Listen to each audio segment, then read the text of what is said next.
Oh, you know what I love? Sports. Love sports. Sports. When When it comes to Texas A&M. Where are you getting this information? let me tell you. Welcome to TexAgs. TexAgs Live. I feel like I should be listening to the theme song from the Jeffersons. You know, we're moving on up. We will develop men, we will graduate players, and we will win championships on the field. The best way for us to win is to do it together. He is a guy that has gotten better and better and better. He's just got that dog in him. It's been special. The 12th man this past week was unbelievable. 100% ready to go. It's been a long time coming, and I just can't wait to be out there. That's why we play football in the SEC, trying to go get it done. You know, if I'm betting on anybody, it's the Aggies.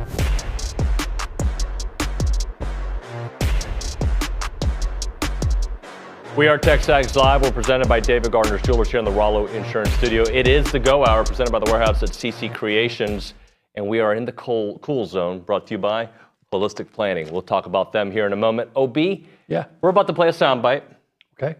that doesn't bug me, just makes my competitive juices come out a little bit, all right? It doesn't take much. No, well, this is true. It's like squeezing a ripe lemon. It's kind of like last night. We were both watching an event. I'm not going to say what kind of event it was, but, you know, my juices got going. I You're started kind of texting. debating within yourself. Well, maybe so. But there's a coach that A&M's about to face this week. Yeah. And I actually like him a lot. I do too. I think he's funny. I think he's a really good coach. I think he's doing an amazing job at Missouri, Eli Drinkowitz. But because he phrased the thing the way he phrased it yesterday, Right. I hope that Connor Wigman plays in this game and throws for 450. Even though I love Marcel Reed and I want Marcel Reed to play and score, throw for 450 and rush for 450 too. But because, am I getting a little excited? Dial it back.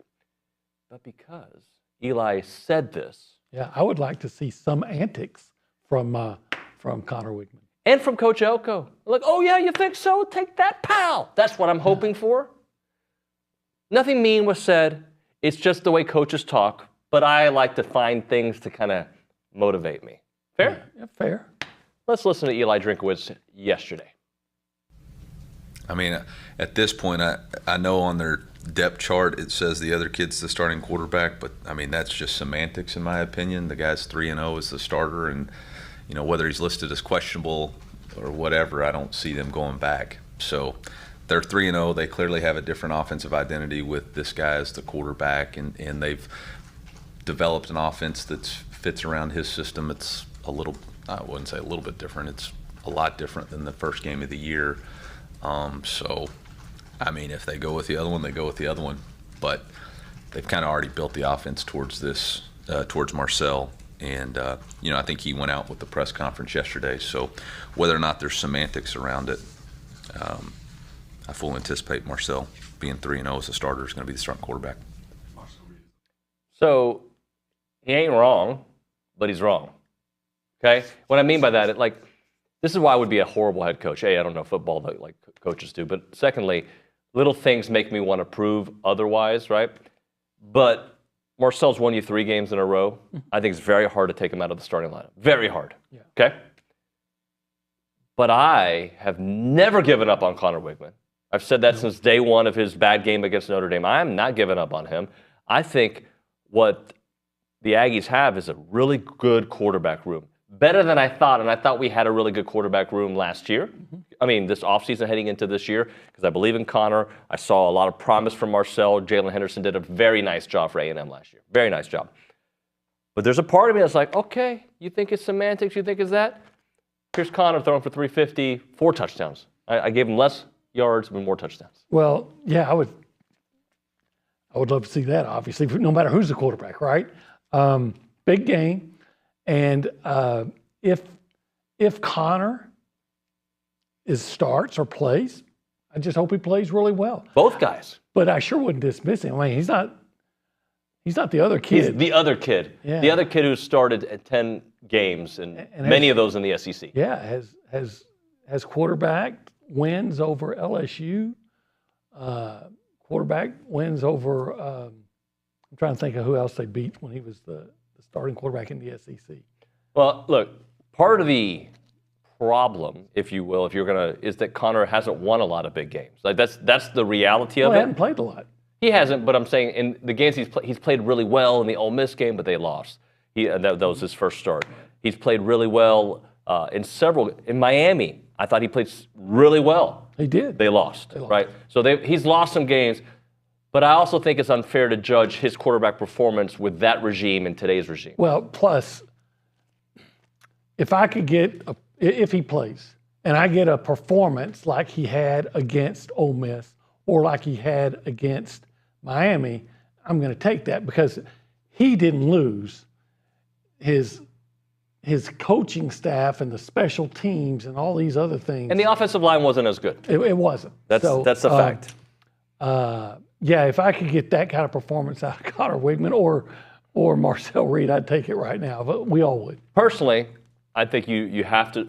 I don't know if have to. I would probably start Marcel Reed based on what I've seen from him this year, and that they've won 3 straight games. But if Connor is healthy and having a great week of practice, then you have to have a conversation. Yeah. I would think that, look, Drinkwitz strikes me as being a really good guy, like you said, and I'm sure he didn't mean to do this and didn't mean it this way. But if you wanted to, Mike Elko, you could take that as a personal slap. What are you doing telling me what I should do with my quarterback situation? Do you think that maybe I know more about these guys than you do? COB. That now you're speaking Nuño language. Yeah. Man. I like the way you phrased that. Ay, caramba. I don't say that very often. Anyway, I'm kidding. I just think if A&M can run the ball and complete some passes, they're going to win the game. And play strong defense. Well, that's what they do. I'm a believer, and that's what they do. Now, I've got some numbers to discuss. Would you like to discuss some numbers? Let's discuss them. Okay. Rushing defense. Would you say good or bad this year? For A&M? Yeah. Very good. Very good. Initially, not so good, though. They got off to a slow start. Rushing defense against Notre Dame. Remember, a lot of that but I want to show you was late. Yes, The game was sure, settled. but I want to show you trends. Okay. Against Notre Dame, they gave up 198 yards. Right. A lot of that in the fourth quarter. A lot of that just was not two or three plays. Okay. Versus McNeese. Again, I don't think you can use these numbers as gospel for A&M's rushing defense, 180 yards. Especially because that was with a lot of freshman backups playing late. Florida, are they an SEC team? They are an SEC team. They rushed for 52 yards. 52. That's interesting. Got better. Bowling Green, we were told that they had a really good offensive line, which they, by the way, do, and they could run the ball. Right. They rushed for 89 yards. 89, under 100.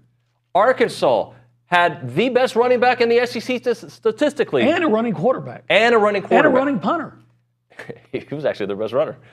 100 yards. 100 yards, 25 of them, 1/4 of them came from the punter. So is A&M trending in the right direction when it comes to stopping the run? Absolutely.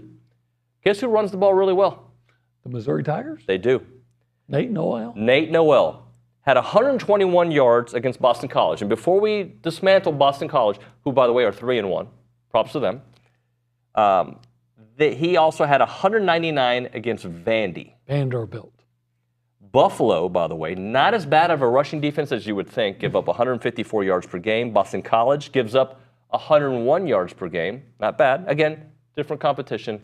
And good old Vandy gives up 122 yards per game. A&M on the season is giving up about 130.8 yards per game. And dropping. And dropping. And continuing to drop. So I say all those things. If A&M stays true to who they've been for the most part this season, and I think who they've been is a team that can stop the run, gives up big plays, right? A team that can run the ball when it matters, backed up on the 1 yard line, fourth quarter. Yeah, they need to remember it matters all game long. Yeah. Right? But when it matters, they seem to find that gear. They have to have it. That's who A&M is. If Marcel Reed can play the way I think he played in the fourth quarter, which some of that I think was the way they used him, and obviously the running game started going, that helps quite a bit. Or if it's Connor who can throw these darts, then I think A&M's going to win this game. There's a lot of ifs that I presented there, but that's if they do what they've been doing with a little more passing. Well, I agree with all that. Where I'm apprehensive is you mentioned it in passing, is A&M's tendency to give up a big play, Yep. especially in the secondary, because, by the way, I think Arkansas has a really good group of receivers, but you may see the best group of receivers that you're going to see all year long. No doubt. This is also something else I found out. I'm going to do a Nuño's notes later on today or tomorrow, and one of the insiders I was speaking with, Brady Cook, if not the fastest, one of the fastest in college football getting rid of the ball. Basically, he gets rid of the ball between 1.8 and 2.2 seconds per play, is what the insider told me. Okay. Which means he does a lot of dinks and dumps, all right? He'll throw it to the right. People think that he goes long. He does not throw deep. He does not throw to the middle of the field very often, all right? It's some quick strikes. And Luther Burden is let not. his guys break a tackle and make. Yeah, Luther Burden, that's what he's great at. Now, Theo Weiss, they'll throw a little bit higher or longer to him. But Burden, what his skill set is, making 80 guys miss. Yeah. So you're going to have sure tackling in the secondary, which has been inconsistent at times.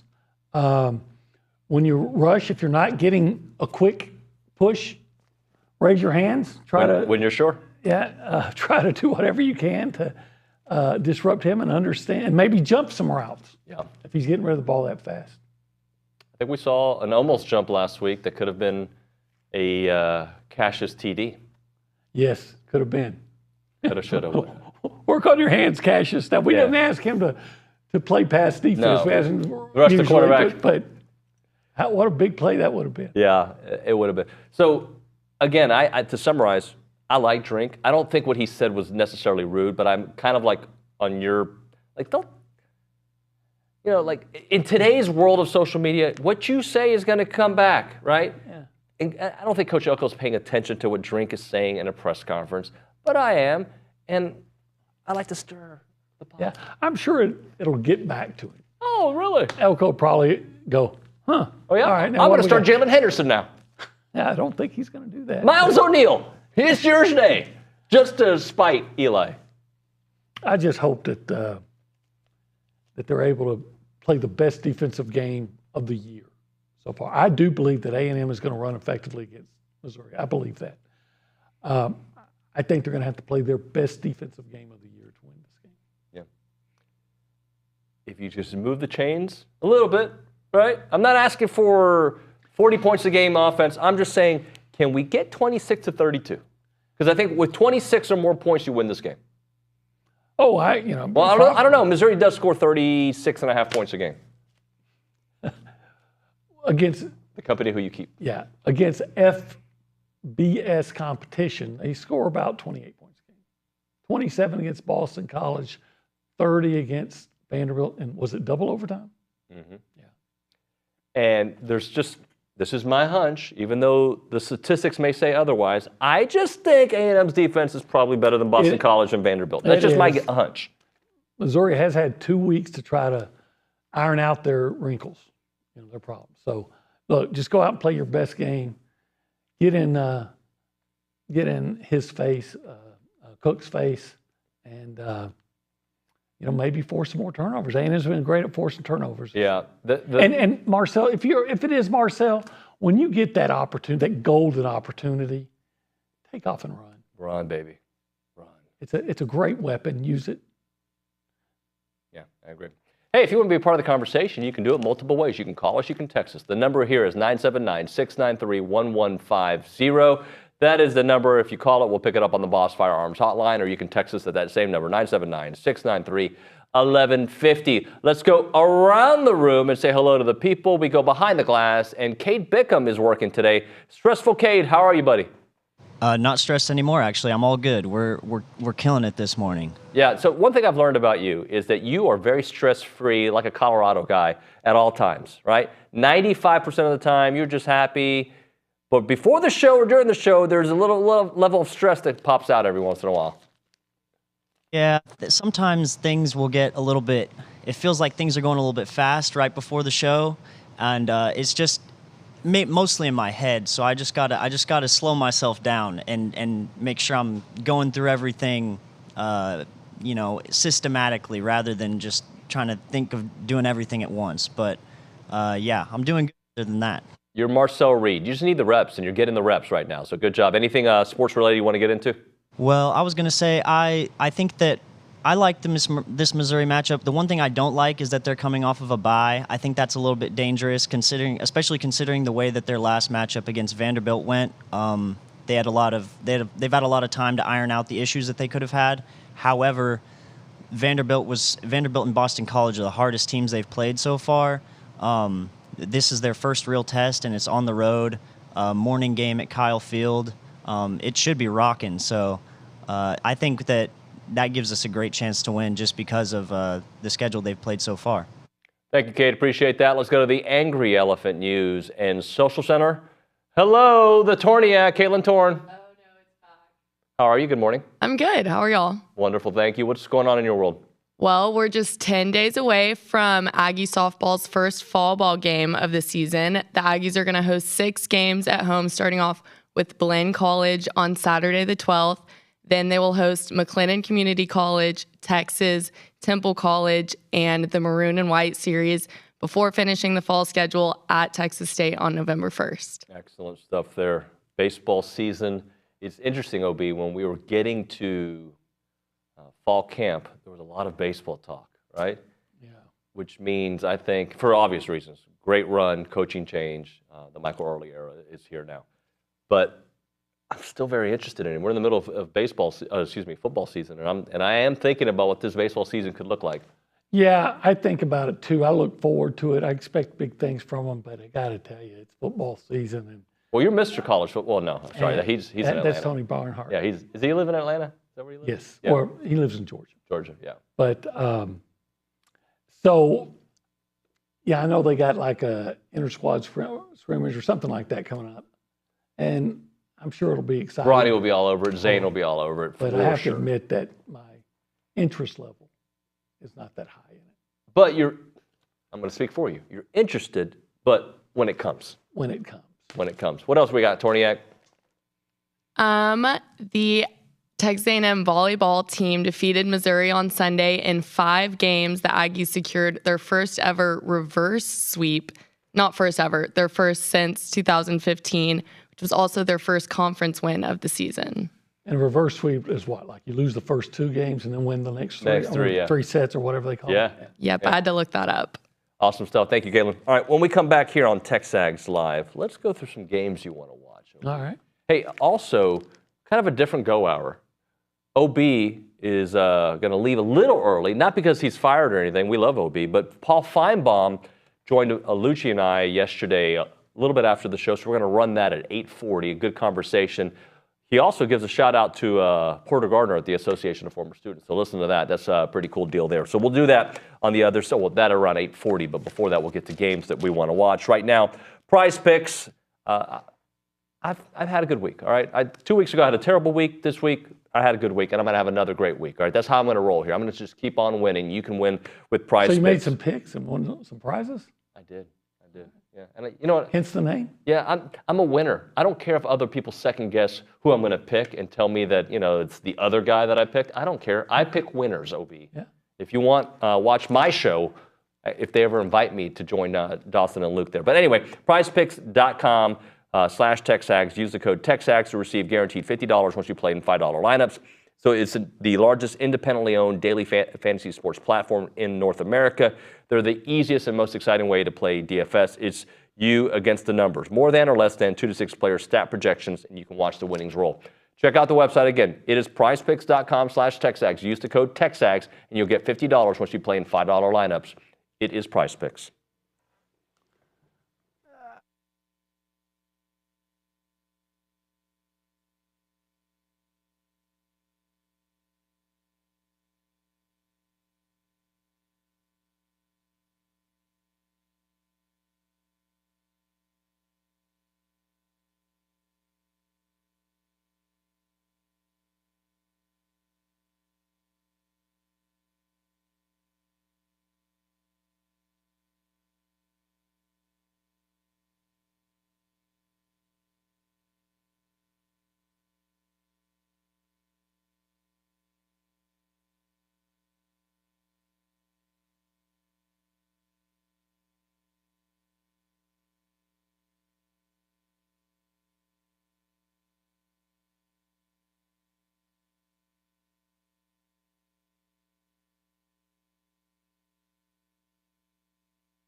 We are back on TexAgs Live. We're presented by David Gardner's Jewelers. By the way, they are a proud corporate sponsor of Aggie Athletics and of this show since day one. 911 University Drive East in College Station. To see a wide selection of Rolex timepieces, go check them out. And of course, the ideal gift for any David Yurman collector. Shop online at davidgardnersjewelers.com. Go Hour, presented by the Warehouse at CC Creations.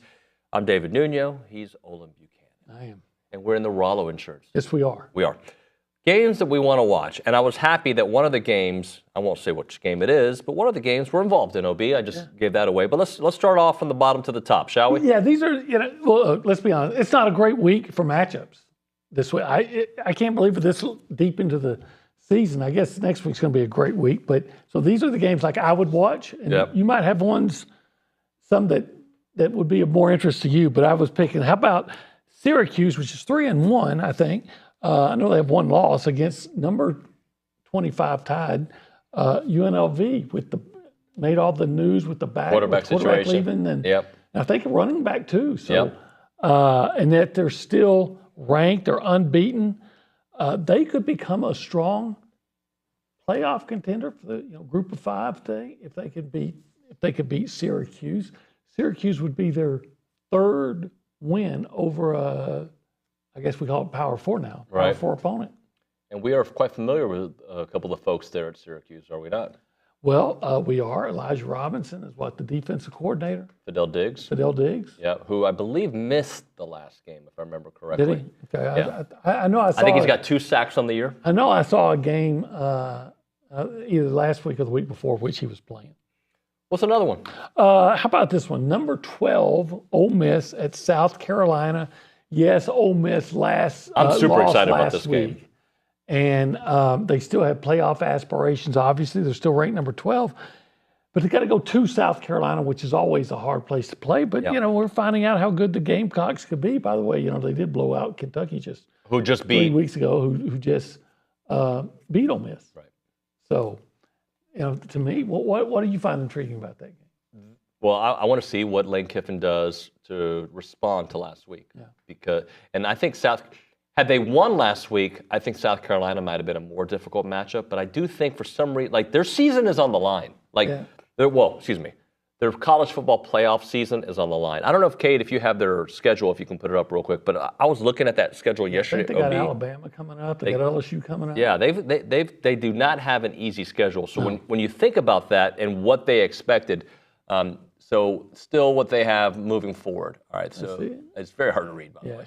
Too small for South Carolina, LSU, Oklahoma, Arkansas, Georgia. So there you go. Georgia's the game, not Alabama. Florida, Mississippi State. So okay, Georgia, yeah. All right. So technically, you lose Georgia. That's your second loss. That's maybe the last chance you have to get in. If you lose any other game, South Carolina or LSU, these next 2 weeks. 3 losses is going to make it awful hard to get in. I don't think they're getting in with 3 losses. They weren't expected to. Yeah. How about Texas Tech at Arizona? The loser likely is eliminated already from the Big 12 championship race. The winner at least gets to pretend or feel like they're championship contenders for another week. I mean, that's both have winning records. That's how mediocre the schedule is this week. Yeah, it's not a good schedule. I'm semi-interested in this next game. Yeah, Michigan, number 10 at Washington. I don't think they're the 10th best team in the country. Yeah, and they're surely not. Neither one of these teams are surely not as good as they were last year. Mm-hmm. Recall that these two teams played for the national championship a year ago. I don't think either one of them is going to make it this year. But hey, if nothing else, you get to watch it and see how far these two programs have declined in a year. Different quarterbacks, different head coaches. It's a different world. Yeah, different world. And then the only game of the week matching 2 ranked opponents is number 9 Missouri at number 25 Texas A&M. Huge game for both in terms of playoff potential. If Missouri loses, not only do they have a loss on their record, but you're looking at their schedule going forward, and you're asking yourself, who's the big game? Right. Do they play Alabama? They do play Alabama. So that would be if you lose this one, you have to beat Alabama to have a chance to get. This is a playoff game to because other than A&M and Alabama, your schedule, you're not going to get any points for strength of schedule. It's just not there. They have the easiest schedule in the SEC. Right. And if Texas A&M was to win this game, I think it just changes the way the whole nation looks at A&M and their prospects of maybe working their way into the playoff picture. So after A&M, they got a bye week, then they have A&M, then they have UMass, Auburn, Alabama, Oklahoma, which their record is better than who I think they really are at this point, South Carolina, Ole Miss. Is that Ole Miss? I'm saying, yep, and Arkansas. Yeah. If you're really impressed with narrow wins over UH, Tulane, and Auburn, then Oklahoma is your team. Yeah. Oklahoma's an interesting team to me because I still think they're going to lose a bunch of games, and it might start next week when they take Texas on. But they've survived some games that sometimes in the SEC you don't survive. Well, you know what they've done is they have beaten teams that sucked worse than they did. Mm-hmm. You know, Auburn had an 11-point lead late, 10 minutes into the fourth, with 10 minutes to go, and did what Auburn does, found a way to lose it. I mean, let's remember, Auburn's a team, all they had to do to beat Alabama was to get off the field on 4th and 31. And they couldn't and do did that. not. So how many people did they rush? In that one, two. Yeah. That coaching malpractice. Yeah, no doubt about that. In fact, that exact topic might come up with Paul Finebaum here in a few minutes. That's why I set it up that way. Yeah, that might come up here. Look, bottom line is for both teams, this is a trajectory game. For Missouri, it keeps you on path for a potential playoff, right? For A&M, it might be your entrance into, hey guys, looky here, we've got a team that might be for real this time. I heard somebody on Sirius Radio before we got here was the Danny Cannell and Dusty Dvorak, and it wasn't them, and I don't know if it was Dari Noga, it might have been. They had another guest, I can't remember what it was, but one of them said, if A&M wins this game, I would not be surprised, and this is, to me, this is significant because they're echoing something we've said. Yep. He said, I would not be surprised if you would see a 10-1 A&M playing Texas in that last game.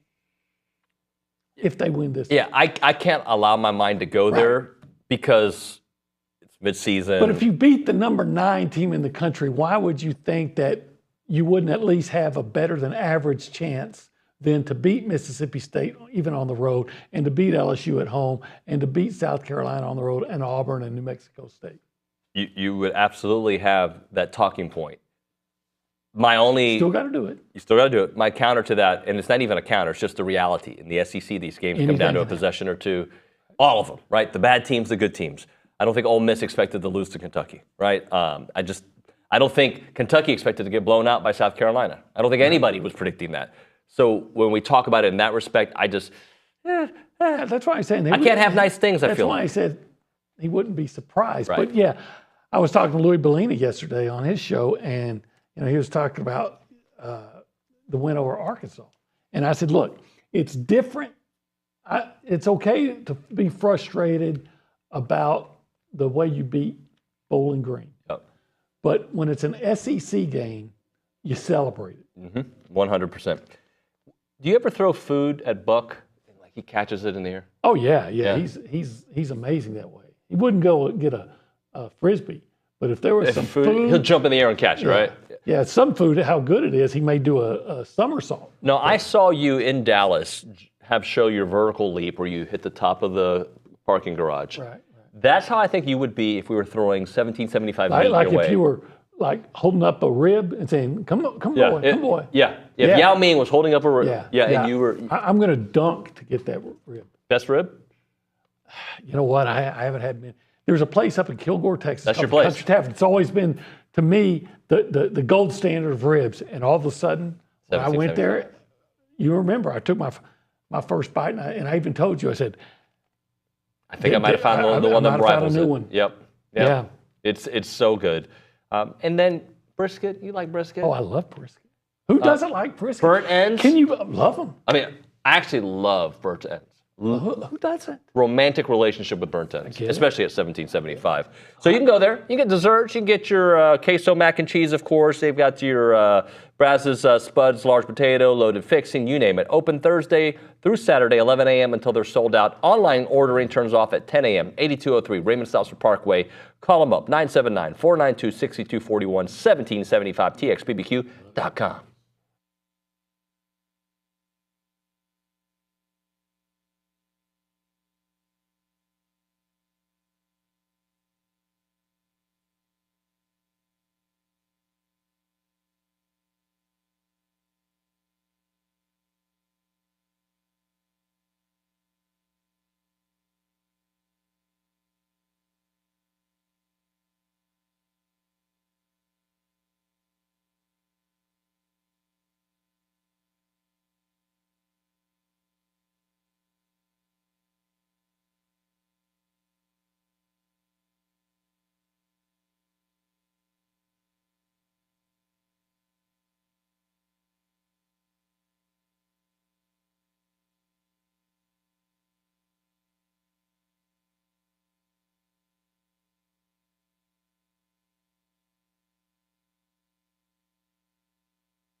TexAgs Live presented by David Gardner's Jewelers. Let me read this text real quick, or tweet, I should say. Rude Dog, who 90% of the time, he's actually been complimentary, but 90% of the time he's got something to say about the show, something I say, you say, Billy says, and he'll send me direct messages about things he disagrees with. Thanks, Rude Dog.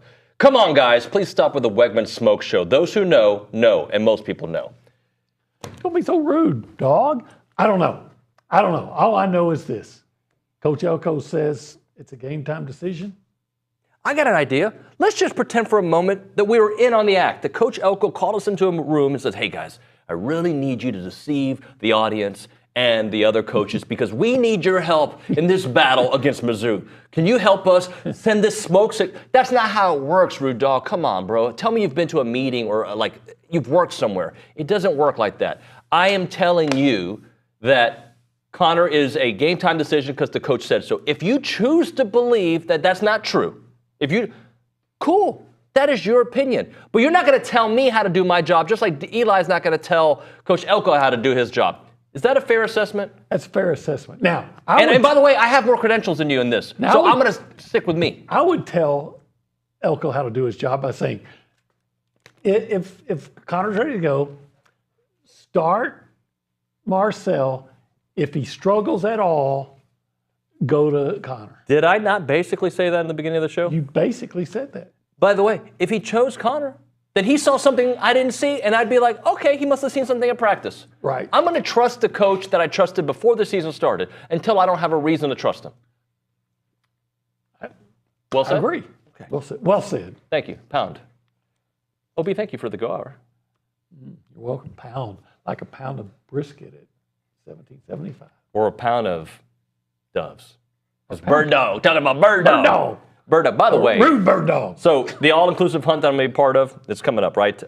And I just want to tell you this about it. I know that Chris Harrington is going to be going with us. It's a 2-night stay there, and it's going to be awesome, right? You need to check it out. Come on down to Brady, Texas, 2-night upland shoot with some Aggie legends. There'll be some guided hunting, skeet shooting, axe throwing, cold beverages, Aggie fellowship, and of course, live stuff going on. Maybe live music potentially, a lot of different things. Tickets are $2,000, only 14 spots. I believe 2 or 3 people have already signed up, so you want to do this. birddogit.com is the main website, but for this hunt itself, birddogit.com/TXAGS hunt. Check it out. I know some other things are going to be happening, so there's a couple other celebrities. I'm not doing quotes. Just there are other celebrities that should be there as well. Once I have that information for you in the next day or so, I'll share it with you. But it's going to be a fun hunt. It's going to be my first hunt. You could be there a couple nights. It's going to be fun. Some other legends potentially will be there. birddogit.com/TXAGS hunt. Check it out.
issue.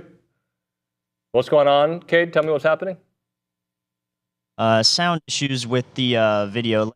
I'll take it out and I'll try to put it back in real quick. Okay. You want to stall? Yeah, I'll stall. We're on the air, right? Good times. Appreciate that. I love when the show goes well. Let's go to the Angry Elephant News and Social Center. That's where we find the Torniac, Caitlin Torn, who hates that nickname. Caitlin, I'm sure we got a text or two to discuss. David in the PNW that said, last time we played Missouri at Kyle at 11 a.m., we lost 30-9. What do we think about that? What year was that? Does it say? It doesn't say, okay. But this I think is what a I long say. time The ago. last time we played Missouri, we beat them. And what does that have to do with now? Nothing. Because different players, different coaches. Right? The last time A&M played Missouri was in 2021. We've gone over the whole history of what happened afterwards many times this year before the Florida game because it was that long without winning a game on the road. This is a different coach, a different regime, a different way of thinking. So that all being said, I am not worried, bothered, or any of that about what has happened in the past. Here's what that doesn't necessarily mean that I expect a victory in this game, Caitlin. What I think it means is, and by the way, I do feel good about A&M's chances of winning this game. Me too. But there's a lot of things that I have to see, right? And we played this game all offseason, the what-if game. There are still some ifs with this team that I have to see. The biggest if, you want me to go to you right now? Oh, okay, I see. The biggest if that I had coming into the season, do you remember what my biggest if was? I don't remember. What do you think the biggest if has been the last few years? Because to me, it's the offensive line. Yeah. I've said since 21, if the offensive line is good, this offense, even with Jimbo, was going to work. Okay. Mm-hmm. This year, the offensive line is really good. I'm not ready to say great, but I think they've been solid, very solid, right? Especially in the fourth quarter. We're ready to go? Is that what you're telling me? So I believe we're going to listen to, I guess, half of the interview with Paul Finebaum. But before we go to that, let me just finish that thought. There are still some ifs that I have to see. And one of my ifs is, can we please complete some passes down the field to open up the running game? That's it. Here's Paul Finebaum. Let's go to the Boss Firearms Hotline. We are joined by Paul Finebaum of the SEC Network and, of course, ESPN. Paul, how are you, sir? I'm doing great and really excited about coming out to Aggie land this weekend. Well, yeah, go ahead. I'll say you guys picked a good one. It looks like that, as usual, SEC Nation timing is good. 11 a.m. I feel like every time y'all get it, it's 11 a.m. game starts. This is all of a sudden shaped up to be a pretty important game for both teams, is it not? Yeah, no, it is. And you know, there's a lot of debate about Missouri, whether they look beatable or not. They do look beatable, and I think that's really a tremendous advantage for the Aggies, who have started to put together a really nice season, Billy. And I'm fired up about it because you can't help but like Mike Elko and want this program to finally have a good run, which it has not had in too long. You know, Paul, I'll tell you where I sit right now with this team is I don't feel like they've shown anything on the field to go and get attention outside of College Station. They've beaten an Arkansas and Florida team. I don't think either of those will go bowling. But I think you guys and people that cover the SEC, it's been enough to kind of like get your attention, it feels like, to say, man, I'm really interested to see how this goes this weekend, because Missouri, like you said, everybody kind of waiting to see if they're real or fraudulent. And A&M, the last time most people really paid attention, we're losing to a top 10 team at home. And they're kind of fortunate, I feel like, all of a sudden you look up 4 weeks later and they're getting another crack at it. But, Billy, I remember we did our show in Florida, so I was really plugged into that. And, you know, when we heard about Wegman, everybody kind of held their heart. And that was somewhat of a do-or-die stand for Billy Napier. And it just felt like that Aggie team was getting into the wrong stadium that day. And to me, that win really meant a lot. It was able to wash away some of the pain from Notre Dame, and I think it enabled the program to really get on the right footing. And I think we saw that Saturday in Arlington. Paul, when you look at this A&M team, they were 4-1 last year, and they had come off a victory over Arkansas as well. But do they look like a different team to you, that maybe one that has figured it out potentially in the fourth quarter? Because there were a lot of tight games last year. Yeah, no, I remember we were out there, I think, for the Auburn game, and then I believe in Ole Miss for what was the undoing. So I saw that team a lot, and it just never felt right. It felt like smoke and mirrors. But then again, that was one of the trademarks of the previous administration. Yeah, I'm trying to break down this game, and Missouri's a tough one, right? They struggled double overtime with Vandy, struggled against BC. But you know that skill position talent. When you look at the Aggies right now, what would this win mean for Texas A&M? Because I think Missouri, while I don't kind of view them as a top 10 team, I think they're a real opponent. I think they're a top half of the SEC football team. If A&M can win this, and you look at that schedule moving forward, Paul, what do you see when you see Mississippi State, LSU coming to Kyle Field, Auburn, South Carolina, games like that? Yeah, I mean, I think this is a major swing game, Billy. I was probably higher on Missouri. I was on First Take about 2 weeks ago, and I was talking about Missouri being a playoff team, and Chris Russo, Mad Dog, just started laughing out loud. And I mean, I didn't really want. I mean, it was like, do I really waste a lot of airtime on ESPN defending a team I'm not sure I believe in? Or do I let him laugh? So I let him laugh, and I felt pretty good about it when I saw the Vandy game a couple of days later, because they just don't look like a top-tier team. They're capable of it, and we all know that from what we saw last year. But they had a pretty easy schedule, and this is to me their first real test. And I mean, at the moment, I really feel good about the Aggies because if they can get by this game, I mean, Mississippi State speaks for itself. And then, LSU at home, listen, LSU looks incredibly beatable on the road. And then South Carolina and Auburn. I mean, we may be talking about a seriously good run here. And I know I'm getting ahead of myself. I'm the same guy who in July, Billy, predicted Auburn would go into Athens this weekend undefeated. I want to talk to you about Auburn and a couple of SEC teams before we go. Kind of last one on A&M. And you're watching it from 30,000 feet level, which I think is valuable for us here in College Station, just to talk to you guys. And so I'm always look forward to y'all coming in on the weekends here, but just to get kind of that across the board feel. But for you, Paul, what have you seen? Like David said, the record's the same. It looks and feels different. Not to say that there's a playoff run in this team yet, but just in terms of 4-1, what does it look like to you that seems to be the biggest difference with Mike Elko at the helm? Well, to me, he's just a smart, deliberate guy who seemingly has everything under control. And for all of Jimbo's brilliance, and by the way, I mean, there was a lot. You know it better than anybody, Billy. I mean, this guy at times was borderline genius. It was never stable. Yeah. And I think because of that, I feel much better about the program today. It looks like you've gone out and hired a CEO who doesn't need doesn't need anybody around him to steer him in the right direction, and I think that pays off. And I've been to I mean, we're now in the 6th week of the season. I've been to Auburn. I've been to Kentucky. I've been to Florida twice. I've seen haves and have-nots, and the Aggies feel like a have right now. They're not a playoff team, but they could be. I mean, it's not inconceivable, and I think that's important to factor in at this point. So I really do like everything about the program. I don't know as much about the new administration with Trev Alberts as I did with Bjork and Woodward before them. But I know one thing about the leadership on that campus. It's top notch, and from the president, I had a great chance to meet the general last year. As you know, Billy, I've been coming there a long time. Porter Gardner, who heads the students, the Association of Former Students, to me is one of the great leaders in intercollegiate athletics. So I really feel like that entire operation is top notch.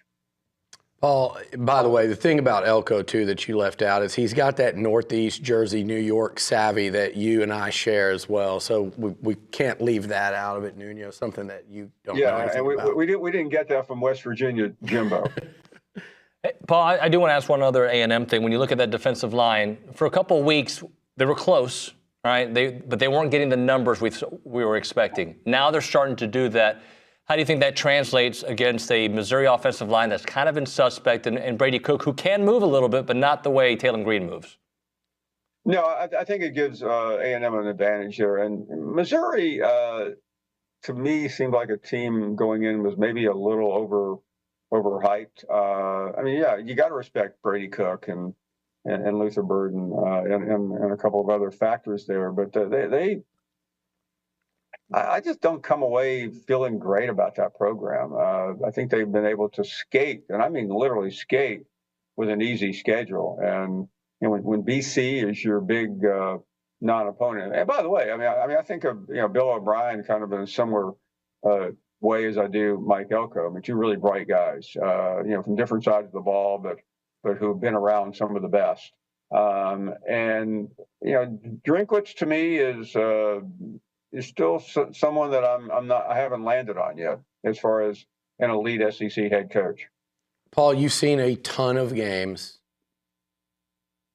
Hey, everybody. David Nuño here at the end of the interview with Paul Finebaum.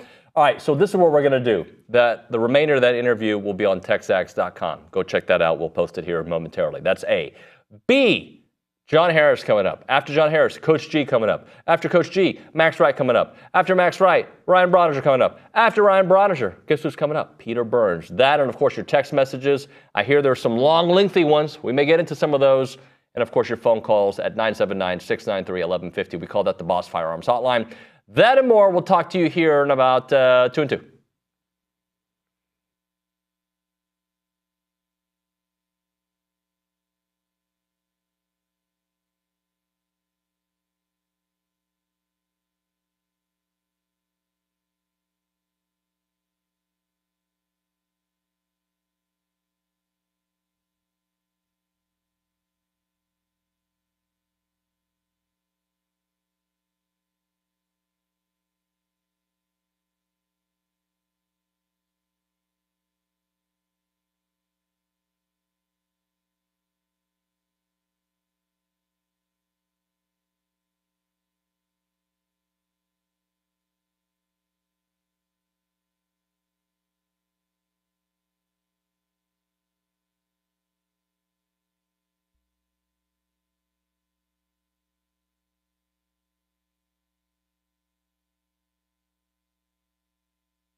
All right, we're back here on TexAgs Live. We're presented by David Gardner's Jewelers here in the Rollo Insurance Studio. I'm currently in the Cool Zone, brought to you by Holistic Planning. The NFL recently became the last of the Big Four North American sports leagues to allow private equity firms to acquire ownership stakes in teams. For years, professional sports investing with reverse for the ultra-wealthy. Not anymore. If you're interested in learning more about professional sports investing to determine if it may be appropriate for you, check out Holistic Planning. That is your ticket. Go to investinprosports.com today. As we wait for John Harris to join us here on the Boss Firearms Hotline, let's do this. Let's go to the Angry Elephant News and Social Center and try to get a text message from Caitlin Torn. Okay, this one's a little long, but it said what he did because he and his staff would rather face Reed than Wegman.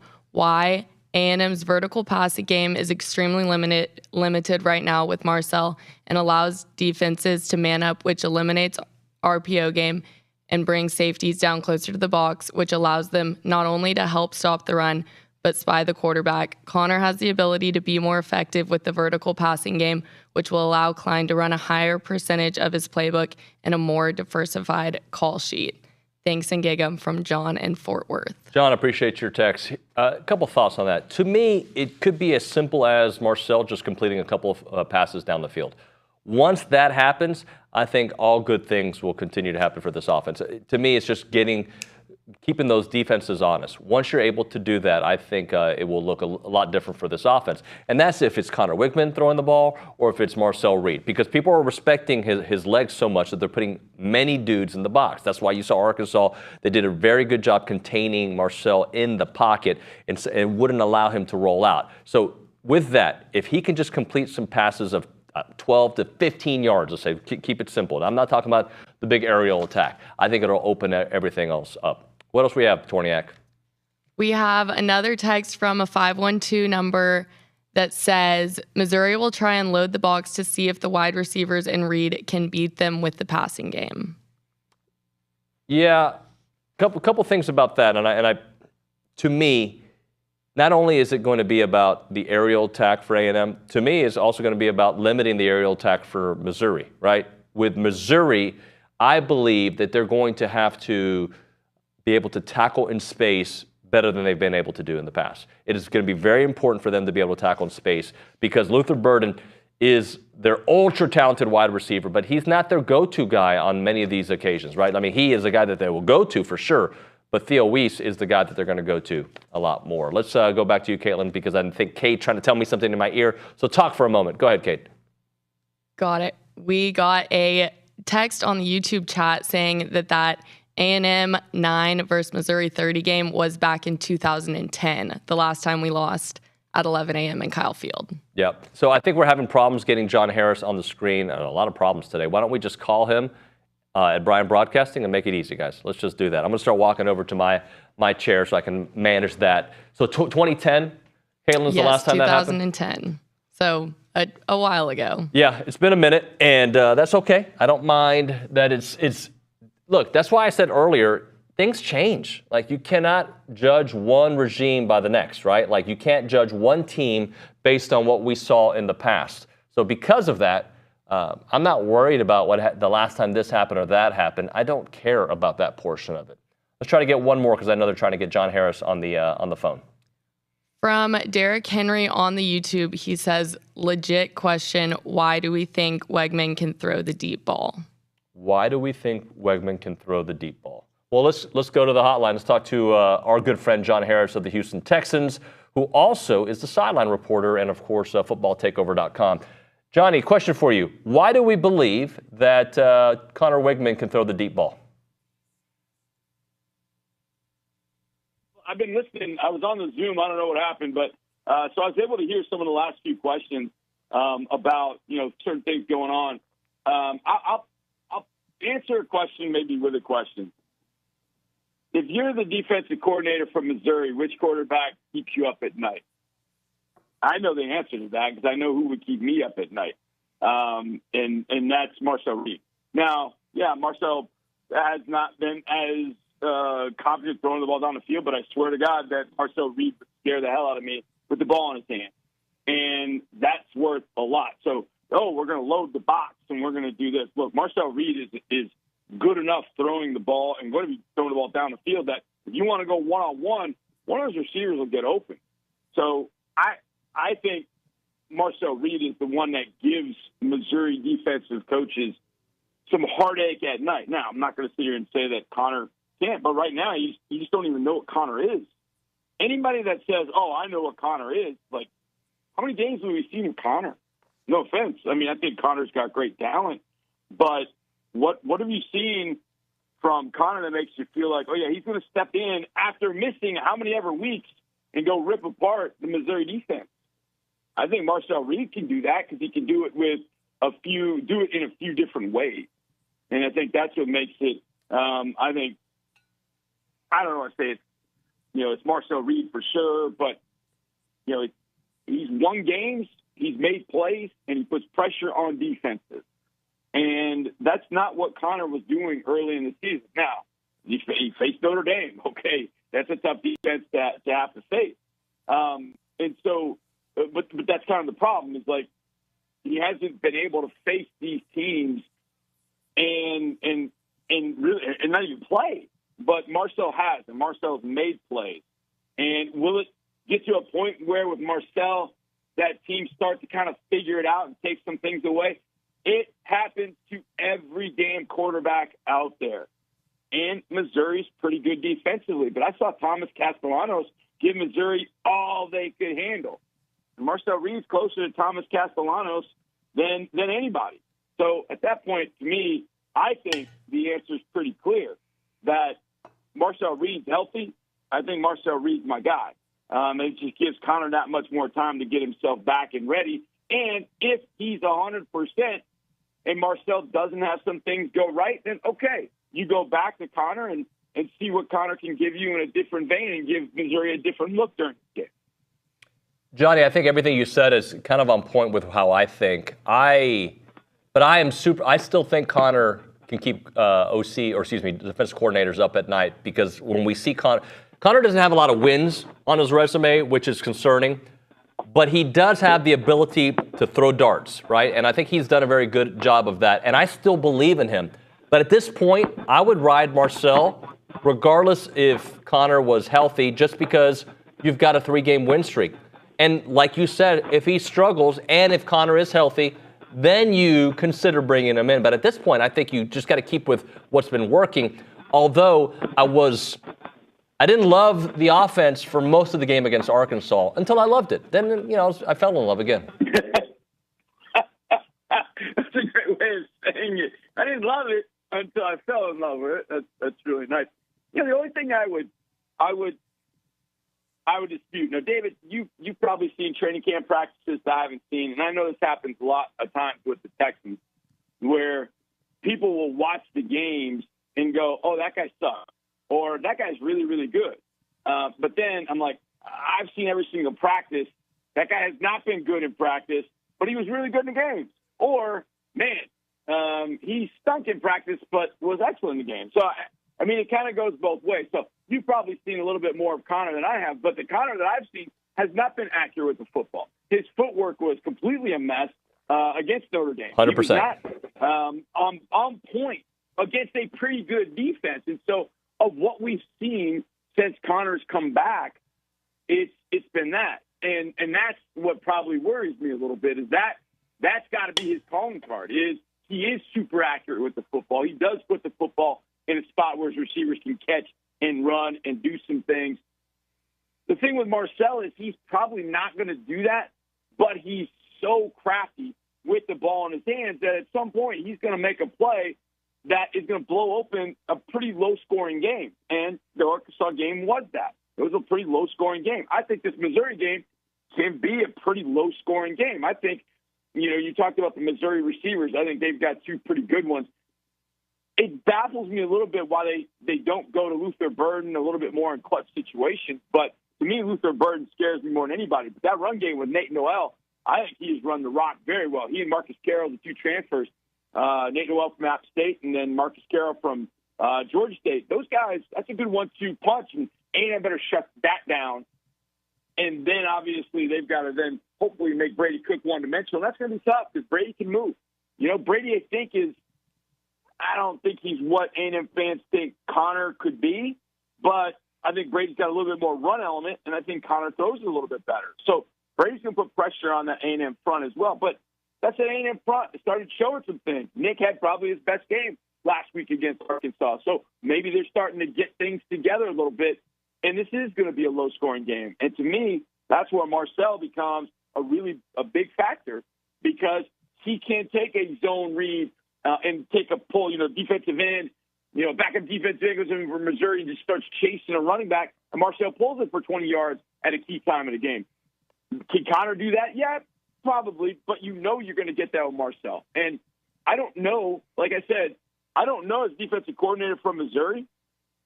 I know I can sit back there and play coverage, kind of mix up a little bit of my blitz. I don't feel as nervous if Connor comes into the game until Connor starts diming and dotting his receivers. Then I'm like, oh boy, okay, now I'm in trouble. But Connor's got to prove that he can do that. And I know in games, I haven't seen it. Maybe it's happened in practice and happened a lot, and that's what's got people excited. But it hasn't happened in games when the real bullets are flying, and that's got to change. Johnny, so help me out here, because I struggle with, A, what I think Connor should be, B, what I think I've seen, and C, what I saw in the Notre Dame game and part of the McNeese game, right? So, to me, he is not what we saw in the Notre Dame game. McNeese, I throw that out. He's probably not, at this point, the elite top 5 quarterback that I thought he would be when the season started, right? But he's not as bad as people say that they saw in the Notre Dame game. So, I'm holding on. Many of us hold on to the most recent. I'm probably holding on to last year more than I should. It's probably somewhere in the middle, right? I think you're absolutely right, David. And even though I feel that way about Marcel, I still think there's a really good quarterback in Kyle Weigman, but we just haven't seen it. So the reliance on, what he did at Bridgeland, he'll just do here. Well, no, those days are past. That's not. It's what you can do right now as an A&M starting quarterback. I know he can do that. Well, how?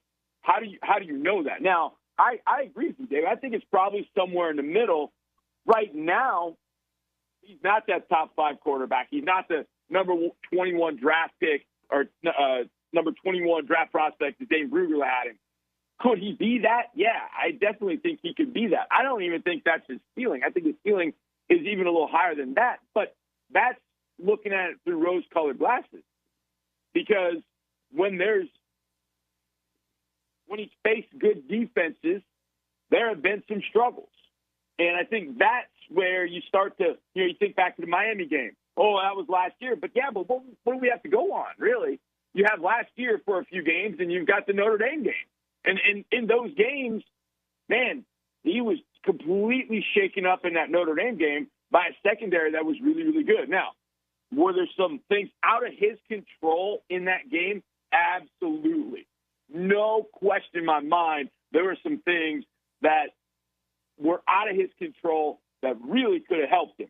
There was some attention to detail. There were some things that were just not right. And obviously he took the blame for it. He's like, look, I got to be better. And I give him 100% credit, because there are a lot of quarterbacks, NFL and college, that would have stepped aside. Well, it was my receivers didn't do this in my own line, and he threw everybody in. He didn't, and I give him a lot of credit for that. But what we have to go on in big games, in games against defenses with a pulse, he's had struggles. And that takes time. And that's why a McNeese game on top of a Florida game and an Arkansas game gets you ready for the Missouri game, if that makes sense. And that's really kind of what it's done for Marcel Reed. It's kind of gotten him more and more reps, more and more. The game is slowing down a little bit for Marcel. And look, it's not perfect, but that's what you kind of looked at with Connor. Like, he can get through the hills and valleys. I'll give you a great example. CJ Stroud, we love him to death here. His first year at Ohio State, he lights up Minnesota, which he should have in the first game. The second game, it really isn't his fault against Oregon.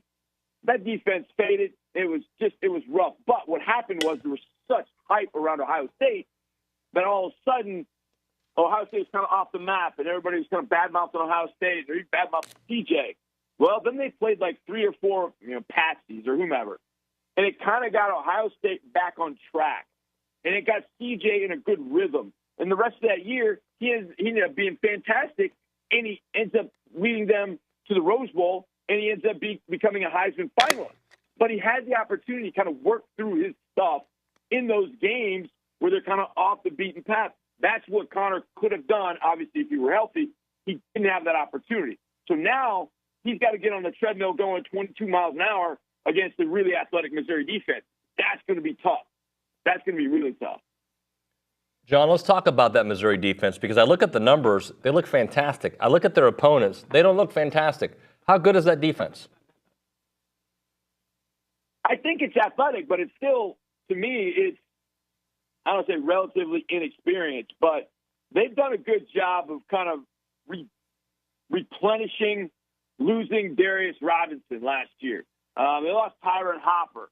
But I think that defense, I don't think the defense has really been challenged. The only team that really challenged it that I can think of is Boston College. And I don't know that Boston College is ultimately the type of offense you go, ooh, they scare me. No, Castellanos does, and Castellanos made some plays and really kept Boston College in that game. I don't think this Missouri defense is really as good as the numbers say, if I'm being honest. I still feel like they're playing with a lot of guys on that side of the ball that we're still kind of getting to know, because they had a really veteran-laden team at all three levels the last couple of years. I mean, they had two corners, Ennis Rakestraw and Chris Abrams-Drain, that played, 3 years together. So, they're still kind of getting that roster kind of up to speed with where they want it to be now. It's athletic, really move, and they've got some D linemen that are like, whoa, they'll test you, because they're not the 330-pound big, Tavondre Sweat kind of guys, but they're like 290, 295, thick, long, athletic, and can all move. And so that's going to give the offensive line some issues. But I feel like Boston College got a few things against them that I think A&M can take advantage of, because Marcel Reed, if he's the starter, can move like Castellanos. And Castellanos give them some issues. I don't think it's the most disciplined group in the world, but they play hard. They're athletic. They get after it. And they've taken advantage of playing some opponents that really are kind of, you wouldn't think are on their particular level. And they probably should have lost that Boston College game. But Missouri has, Brady Cook, Theo Weiss, and Luther Burden, and those two running backs. They've got some ammunition offensively. But they probably, Boston College probably won that game. But that defense will give A&M issue just because it's as athletic as you can find in the SEC. I don't know that they play all that well together yet. They just have taken advantage of a pretty easy schedule, I think, to start the year. Johnny, let's talk Le'Veon Moss for a moment before I let you go. Just this is the guy that we thought we were getting a couple years ago, and I think the offensive line gelling and his growth and learning to be patient in the backfield has gone a long way for his growth this year. What have you seen from Le'Veon? Yeah, Dave, you hit it right there. That was exactly what I would say. I think the one other thing, too, and just this toughness, how, there's a toughness. There's a toughness in just your overall mental approach to the game, and then there's a toughness in running the football in a conference like the SEC. And I think learning how to run and be, handle the hits and be successful running between the tackles and making those kind of runs, that takes a little bit of time. And I think what I saw from Le'Veon the other day was that he's really starting to kind of find his way running in the SEC. And I think that takes a little bit. But I just think, to me, it's the toughness. It's the physical running toughness, but also the mental toughness. Like, hey, I'm banged up. I'm taking some hits. But you know what? Give me the rock. I'm the guy they can't stop right now. Give me the rock. Heat check time. Give me the ball on 3rd and 7. I'll get us the first time. The heat check. It's like David Nuño wanted to, he hit 1-3. Now he's shot the last 4. It's heat check time. And I think Le'Veon's kind of in that mode right now. And I think he's going to be huge against this Missouri front, this Missouri defense. But you've got to, as a running back in this conference, I think the one thing as a college, you get used to running in high school like 15-yard per carry average. Like, no, in the SEC you might get 4 and 5, and that's okay. That's okay because 4 and 5 moves the sticks, and you live to see another series of downs, and that's okay because eventually you keep pounding at the rock, you're going to eventually pop one. And I think that's what Le'Veon's been able to do. But to me, what stands out most is just his mental and physical toughness that I think is starting to give that A&M run game a little bit of an identity, that's something they've been looking for a while. And I think he's starting to give it to him, and I love that. Johnny, great stuff, man. Appreciate your time as always. We'll talk to you hopefully on Zoom soon. Yeah, absolutely, brother. We'll talk to you soon. Later, man. John Harris, footballtakeover.com. Appreciate his time. Way to break. We'll talk to Coach G on the other side right now. Pumpkin Palooza. Billy loves the way I say Pumpkin Palooza. BCS returns October 12th and 13th. That's upcoming, next weekend at Milliken Reserve. Join our good friends at Milliken Reserve's Land Conservancy for this year's Pumpkin Palooza. A cool fall breeze, the smell of delicious local eats, and of course, flying pumpkins will fill the festival air. This year's festivities will take place across one weekend, Saturday, October the 12th and the 13th. The festival will kick off at Milliken Reserve with Pumpkin Palooza trail runs on Saturday morning, and then I'm going to keep saying Pumpkin Palooza. Pumpkin Palooza Festival taking place from 10 a.m. to 2, both on Saturday and Sunday. You want to go check it out. The trail run on the 12th at 7:30 a.m. Visit pumpkinpaloozabcs.com to learn more and purchase your Pumpkin Palooza tickets. That is pumpkinpaloozabcs.com to get your Pumpkin Palooza tickets.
TexAgs Live, presented by David Gardner's Jewelers, Rollo Insurance Studio. Got Coach G in studio. How are you, sir? I'm well, doing very well. I commented when you walked in. I like the look. You got the maroon hat, the maroon shirt. It looks good, sir. Yeah, I've been around this look for a little while. Yeah, so. just a little while. Let's talk about the last week because, and we'll look ahead as well, because I don't know if mixed emotions is the right way to phrase it. An excellent win and then a tough one. Just kind of take me through it. Yeah, so we came into the week, talking about how it was a week of opportunities, but it was going to be a tough week because we're coming off of a loss against Oklahoma that we were like kind of shaking our head like, how did we lose that? Because we gave them two looks and they scored, and then we kept kind of missing our chances. And we were playing a top 5 team. Here we had Auburn, who had only given up two goals all season, was averaging 3 goals a game, scored 33 goals on the season, and how are we going to make this click? And but we had time to prepare, and playing on a Thursday night at home was going to be to our advantage if we took advantage of it. And players were prepared. Players had themselves in the right headspace, and came out and just absolutely put it together. And a 4-1 win where I think people around the country were like going, okay, well, this is the team we thought we were. That's Texas A&M. Yeah. Texas A&M's here. Look at that. They absolutely smash a top 5 team the way that Texas A&M smashes everybody. And great performance all the way around, and specifically the way that we were able to compact space, break out of that space, score on set pieces, and manage the game the way that we wanted to manage the game. Sydney Becerra, great game. And you're starting to see Grace Ivy, sophomore, really start to come into her own. And I couldn't be happier because such a great person. The way that she's grown and developed in the program is awesome. So she scores, Sid Becerra, 2 goals. Sydney Fuller, feeling better, getting her feet under her. Our freshman goalkeeper, another great performance, and the win. So we get that win, another top 5 win. We're feeling really good, and then we don't show up in the first half, over in Austin, and we kind of spot them 2 goals. Second half, we play great. We outshoot them 11-5, I think, in the second half, but it's too little, too late, and and we lose a game on the road. So we're kind of back to we're 6-0 on Thursdays, and we're 0-3 in the last Sundays. So good news is we don't play on Sunday this week, so we feel good about that. But we've got to we've got to take advantage of these games that we have, and put these bad first halves off the radar when we don't need them. And so it's kind of a head scratcher to an extent, because we know we can play, we know we can beat anybody, but we found the enemy. The enemy's us sometimes, and we've got to be able to shake out of that and just put our best foot forward every single time. And that's it's it's one of those deals where it's one of the beauties and one of the uglinesses of college sports is that you've got to get ourselves on the right track immediately. And so this week we have a single game. We go to Oxford on Friday. We'll go on Thursday, but we'll play on Friday against the Rebs. And it's a place where we've had success. So we go in with confidence. I think we'll go in with knowing that these weeks where we have a chance to prepare and recover from our Sunday game, get ourselves right, get ourselves on the right track, get the players prepared for it. We've always done very well on these games. So that's kind of the headspace that we're in. And then we'll get a chance to give the players some time off. And Saturday and Sunday will be days off for the players. Next week, Monday and Tuesday, you didn't have this when you went to school here, is a fall break here at Texas A&M. So now those won't be breaks from training, they'll be breaks from classes. So we'll move our practices from being in the afternoon to being in the morning, so that we get a little bit of a break from the heat as we prepare for another double game week. It's nice to let the body and mind rest a little bit. I know you can't rest completely because you have a game, but that being said, after having the double game weeks, it's just nice to have one. Yeah, because we had 4 in a row, and it's not the way that I initially set up the schedule, but because of the nuances of the new league and they changed the way that the SEC tournament was going to be, so we moved a game at the end of the SEC regular season to the front of the SEC schedule, so that first weekend in the SEC, instead of being a single, became a double. That's why we had the 4 doubles in a row, which kind of caught us a little bit off guard. So, such is the way. Yeah, can we talk Sydney for a moment? Because you meant Sarah, sorry, sure. In the way she's been playing for you all. Well, she is. When we signed her, I mean, she was a top recruit for us in that particular class because she's so smooth. She's so elegant on the ball in the way that she can move around the field, but she's got great vision. She's got the ability, as she did in the first game of the season, to bend balls, maneuver balls, whether they're dead balls or whether they're on the move. You know, she's our leading scorer, but she's also our leading assist person. So she is our all-around just great playmaker. I think she's one of the very, very best players in the SEC. So as she goes, we go in many times. That's both offensively and defensively. So her now as an upperclassman, as a junior, you know, you're seeing some of that leadership come about. She's very quiet in the way she goes about her demeanor, sometimes a little bit too cool for school, you would think, because she's so quiet. But the team looks at her as a leader. Her and you know, Carolyn Calzada, those are 2 very, very, you know, great personalities on the team, and 2 players that the team really looks at as role models of the way that they want to play the game, because they're both fierce competitors, but they're also very, very, very, very great players. Last thing for you, is it fair to say you all are in a good place? Because yeah, you've had a couple bumps on the road, but I think you know this team, and you know not only what they're capable of doing, but now you've seen it in practice and application. Well, I want to say that. I mean, we need to. So we are.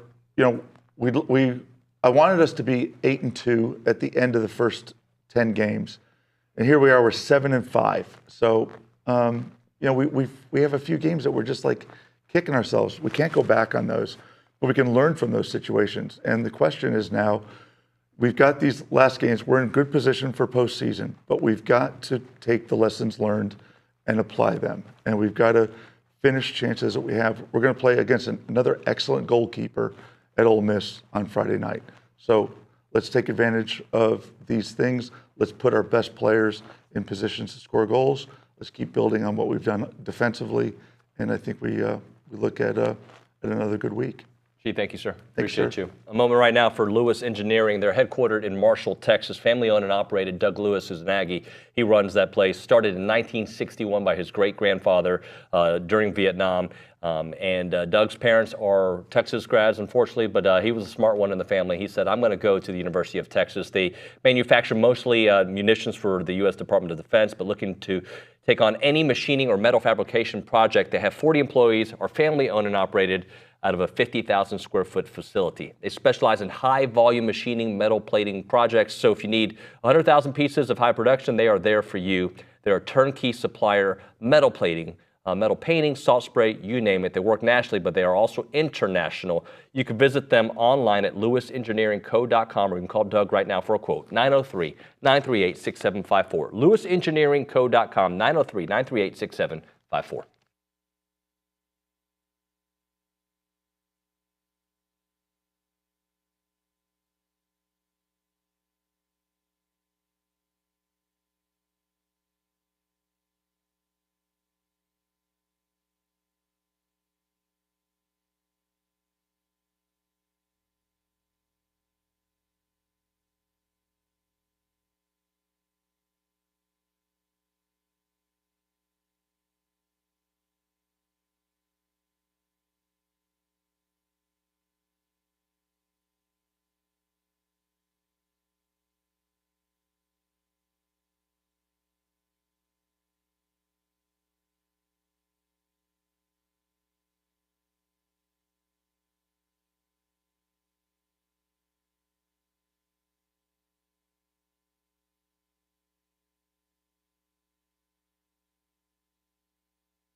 It is TexAgs Live. We are presented by David Gardner's Jewelers. We're here in the Rollo Insurance Studio. Let's go to the Boss Firearms Hotline. Max Wright joining us, the former tight end, former team captain, and good buddy of the show. Max, how are you, sir? I'm good. How are you? I'm good. Let's start off with Missouri and work our way back to Arkansas. When you see this matchup and what is possible for A&M, right? And really what's possible for Missouri. If Missouri loses this game, they're going to be in serious jeopardy of making a playoff, even with that easy schedule. For A&M, I don't know if playoffs are a realistic conversation piece at this point, but you win this game, and then you look at what's ahead and what's possible. Let's just kind of take that path for a minute of just like, I know some of us have been frustrated with the lack of production the last couple of years, and this year maybe it hasn't looked great at times, but they're winning. What is, if they're able to win this game, let's talk about that trajectory. Yeah, I think this is a launching pad for the Aggies, it feels like. Getting the chance to play a top 10 team at home after coming off a good SEC win. I think that this could be the game that starts putting them in the conversation of, hey, okay, they've had some good wins up until this point, and then they beat a good Missouri team. This could be a game that could start putting us in the conversation of, being a serious contender, to be in the conversation for a playoff. The season's a long, long year. So I'm kind of with you that it's a little early to start talking playoff stuff yet. There's just so many things that can happen and so much that's unpredictable in a football season. So it's hard to know. But matchup wise, I think this will be a really good test. I think that they're a good team. Missouri is, they're coming off a bye week, so they're going to have a little bit more prep than they would for most teams. And I think that they've got a little bit to prove. Missouri does. They haven't played necessarily as dominant as they maybe were seen to have been able to play. Played really close by Boston College and were played really close by Vanderbilt, almost losing that game. So I think that they're looking to come out and probably try and prove, hey, we're deserving to be in the top 10. So I expect them to come out fiery against us on Saturday. But it's going to be a good game. It's going to be a good test. And this is the game that I think starts to create the conversation for what the Aggies could be moving forward this year. Max, when you look at the tight ends, I don't expect you to be an A&M historian with tight end production throughout the years, right? But I think it's been a while since I've seen 3 straight games with a tight end touchdown. They're maybe not being targeted a lot, but when they are targeted, it is pretty successful. Yeah, it's efficient. That's what you want from your tight ends. But yeah, I think that probably the last time that happened was probably back with Jay Sternberger or with Weidermeyer. I was blessed enough to be able to play with some of the best tight ends in A&M history. So it was it's good to see them to get their chances, and the chances that they're getting are ones that are with great opportunity. I've been texting those guys a ton, and it's been great to see them have the success that they're having. And I expect that to continue going forwards. You look at Coach Klein, his offense, and what tight ends have been in his offense. They've been staples and have been centerpieces. So I expect their role to continue to be one of hopefully scoring a ton of touchdowns and having a ton of yards. And they're doing great, and I'm excited to see them grow moving forward. There's a point in the season, a couple weeks back, where we were talking about, hey, they're getting to the red zone, but they're scoring more field goals. Last week, 2 for 2 in the red zone with touchdowns.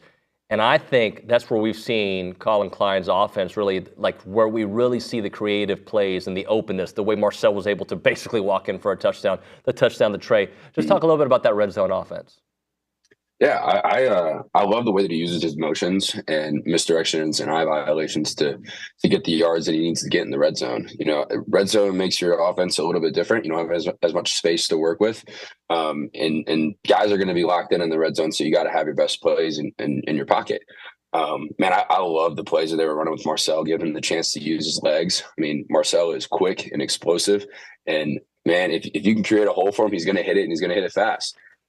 So I love seeing that. And then obviously having the misdirection with the tight end sneaking underneath with Trey Watson for that touchdown.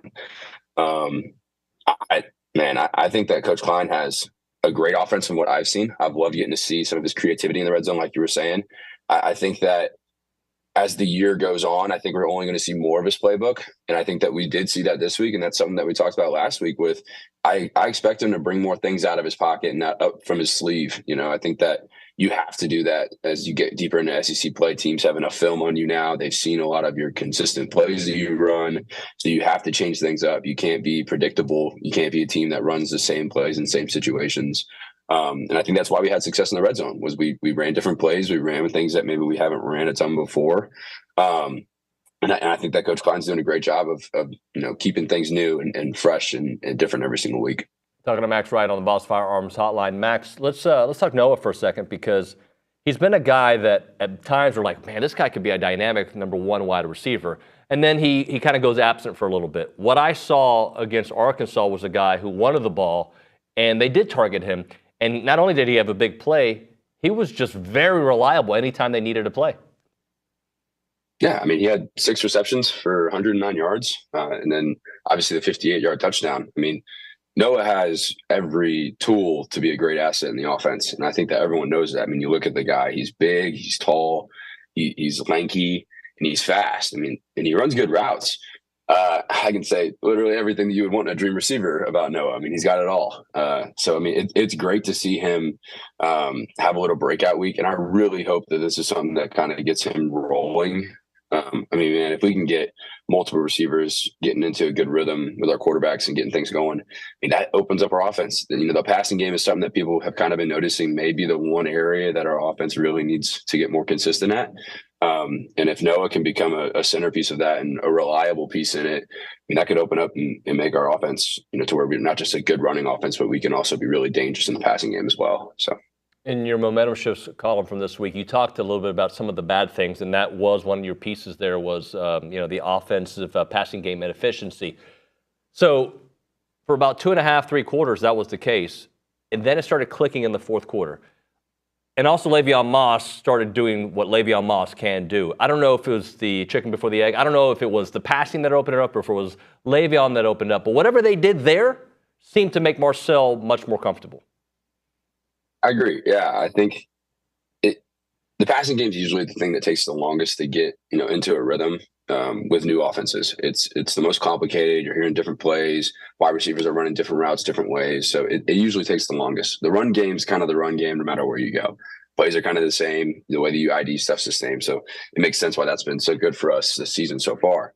But yeah, I mean, I think that's exactly what happened was coming into that fourth quarter, getting the ball late in the game and having to go down the field and score. Arkansas couldn't just pack the box anymore because we were finding a little bit of rhythm throwing the ball. I think that once you make teams respect you and make them respect the fact that you can throw the ball, they can't pack the box. That was one of the things that I talked about where they were loading up the box with 7, sometimes 8 guys on every single play. And I mean, no matter how good your running back is, if you're outnumbered and you have more people than you have blockers, you can't have positive plays. It's hard to move the football. I think that's exactly what we saw in the fourth quarter. I mean, had good matchups in the box, and our O-line was moving people off the ball. And I was getting fired up watching that. That's my kind of drive, where you can run the ball 8, 9 times and drive 80 yards for a touchdown. I mean, that's what you want to see. But that was really reassuring, was that late in the game like that, crunch time, your team needs to go down and get a score to win the game, to put yourself in a good position. Our offense came through, and then on the back end of that, man, our defense was phenomenal after that coming out. I mean, Nick Scarlett getting that strip sack, I was losing my mind. But yeah, I mean, it was a great closeout, and it was really good to see that when our offense needed to go out and produce and perform, they were able to do that. Let's close out with some defensive thoughts, because the defense this season has been solid. There's no doubt about it. I think there's another level they can get to, and that is going to require less big plays. The only thing Arkansas had going for them, they were able to move the ball, a little bit, but it was the big plays. It was the fake punt, obviously, and then the third and 11 to open up the game where they went deep. But other than that, the defense was extremely solid, if not even excellent. Yeah, I 100% agree. That was one of the things that I talked about was our defensive front took over that game. Nick Scoreton, Shamar Stewart, Jamar Turner, Albert Regis, all those guys in the middle they took over. And I mean, yeah, the big plays were the things that were the only thing that I felt like kept Arkansas in the game. If you remove those, I mean, it's a pretty dominant football game by the Aggies, and that was something that was frustrating, but also reassuring. So it's kind of the two sides of it there. But I think that defensive line is only getting better. They're only getting more used to the defense. They're only getting more used to how they need to work together effectively to pressure quarterbacks. I mean, I think everyone knows that Nick Scarlton's an unbelievable football player, but man, Shamar Stewart, he is one of the most explosive guys that I've ever played against myself. Blocking him was never fun. But man, they've impressed me, and they've only gotten better, just like you were saying. It's been a staple for us, but I do think that they have another level they can go to whenever they remove those big shot plays and whenever they get more consistent with stopping teams on third down and not giving up those plays. So, I think that when you have a defense that can go out and perform as consistently as our defense is, if the offense can get on the same kind of consistency level and we can start playing complementary football to each other, that's whenever we'll see this team take a huge step and not just being a good football team, but being a great football team. That is Max Wright on the Boss Firearms Hotline. Boss Firearms provides high-quality firearms and kimonos to their civilian and law enforcement customer base. See what they've got for yourself at bossfirearms.com. Max, great job as always, buddy. We'll talk to you soon. Yes, sir. Appreciate it. Thank you. Diego. Max Wright there on the Boss Firearms Hotline. We'll hit a break. We'll come back with some thoughts to close out the segment. As a reminder, big party at the Angry Elephant on Friday. We'll be doing the show from there. More information on that on the other side. Right now, Rollo Insurance, that's the studio we're in right now, the Rollo Insurance Studio. But Rollo Insurance, the difference is real. They're an independent insurance company built around educating you on exactly what you're paying for, doing the shopping for you so you can accomplish all of your insurance goals. They can write any form of insurance, and I'm talking about homeowners insurance, car owner insurance, farmers, ranchers, hobby farmers, business owners, you name it, they'll do it for you. Their headquarters is on Highway 6 right here in College Station, but they're all over the place. Houston, Dallas, Tyler, Austin, San Antonio, everything west of I-35, including the Panhandle, of course, outside of Texas. 60 offices in the great state of Texas, though. You got to call them up, 888-44-ROLLO, or go to RolloInsurance.com, 888-44-ROLLO, RolloInsurance.com.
All right, Roadshow Friday. We're going to be at the Angry Elephant. We'll be doing the show from the Angry Elephant. And this I can tell you, Olin Buchanan will be there. I'll be there. Kay Nagley will be there. I believe Billy will be there. I believe Steve and Seth McKinney will be there. I have to tell them they're going to be there, but I believe they'll be there. They should be there. And we're working on a very fit, strong college football analyst. I can't tell you who that is. I know that Olin tried to tell you some hints. I don't know if he was right or not, but we're working on a man that his name rhymes with the name of his show. Okay? So, but I don't know if we're going to get him. He says he probably can make it. We're working on, if you're a fan of that particular college football personality, he may be at the Angry Elephant in South College Station on Friday. And we'll be doing the show there, getting you ready for the Missouri game. So how about that? It'll be a fun show. Well, I'm sure we'll have other stuff. Luke Evangelist wants to play games with you during the breaks, like trivia, and I don't know what else he'll do. Maybe do a push-up contest. Let's go to the Angry Elephant News and Social Center. Caitlin Torn is there. Caitlin, give us a text message, please. Yes, we have a text from Spencer from Houston that Spencer, hello. That says, I think that winning or losing the Mizzou game will be the difference between a 10-2/9-3 season or an 8-4/7-5 season. So hold on, that's a big difference. That one game's going to spiral like two games. You guys know this about me. I'm not Skip Bayless. I don't give you these amazing hot sports takes, although I respond sometimes like I'm angry with sports takes. But this game does present the opportunity of that trajectory we've been talking about. If they lose this game, of course they can get back on path, right?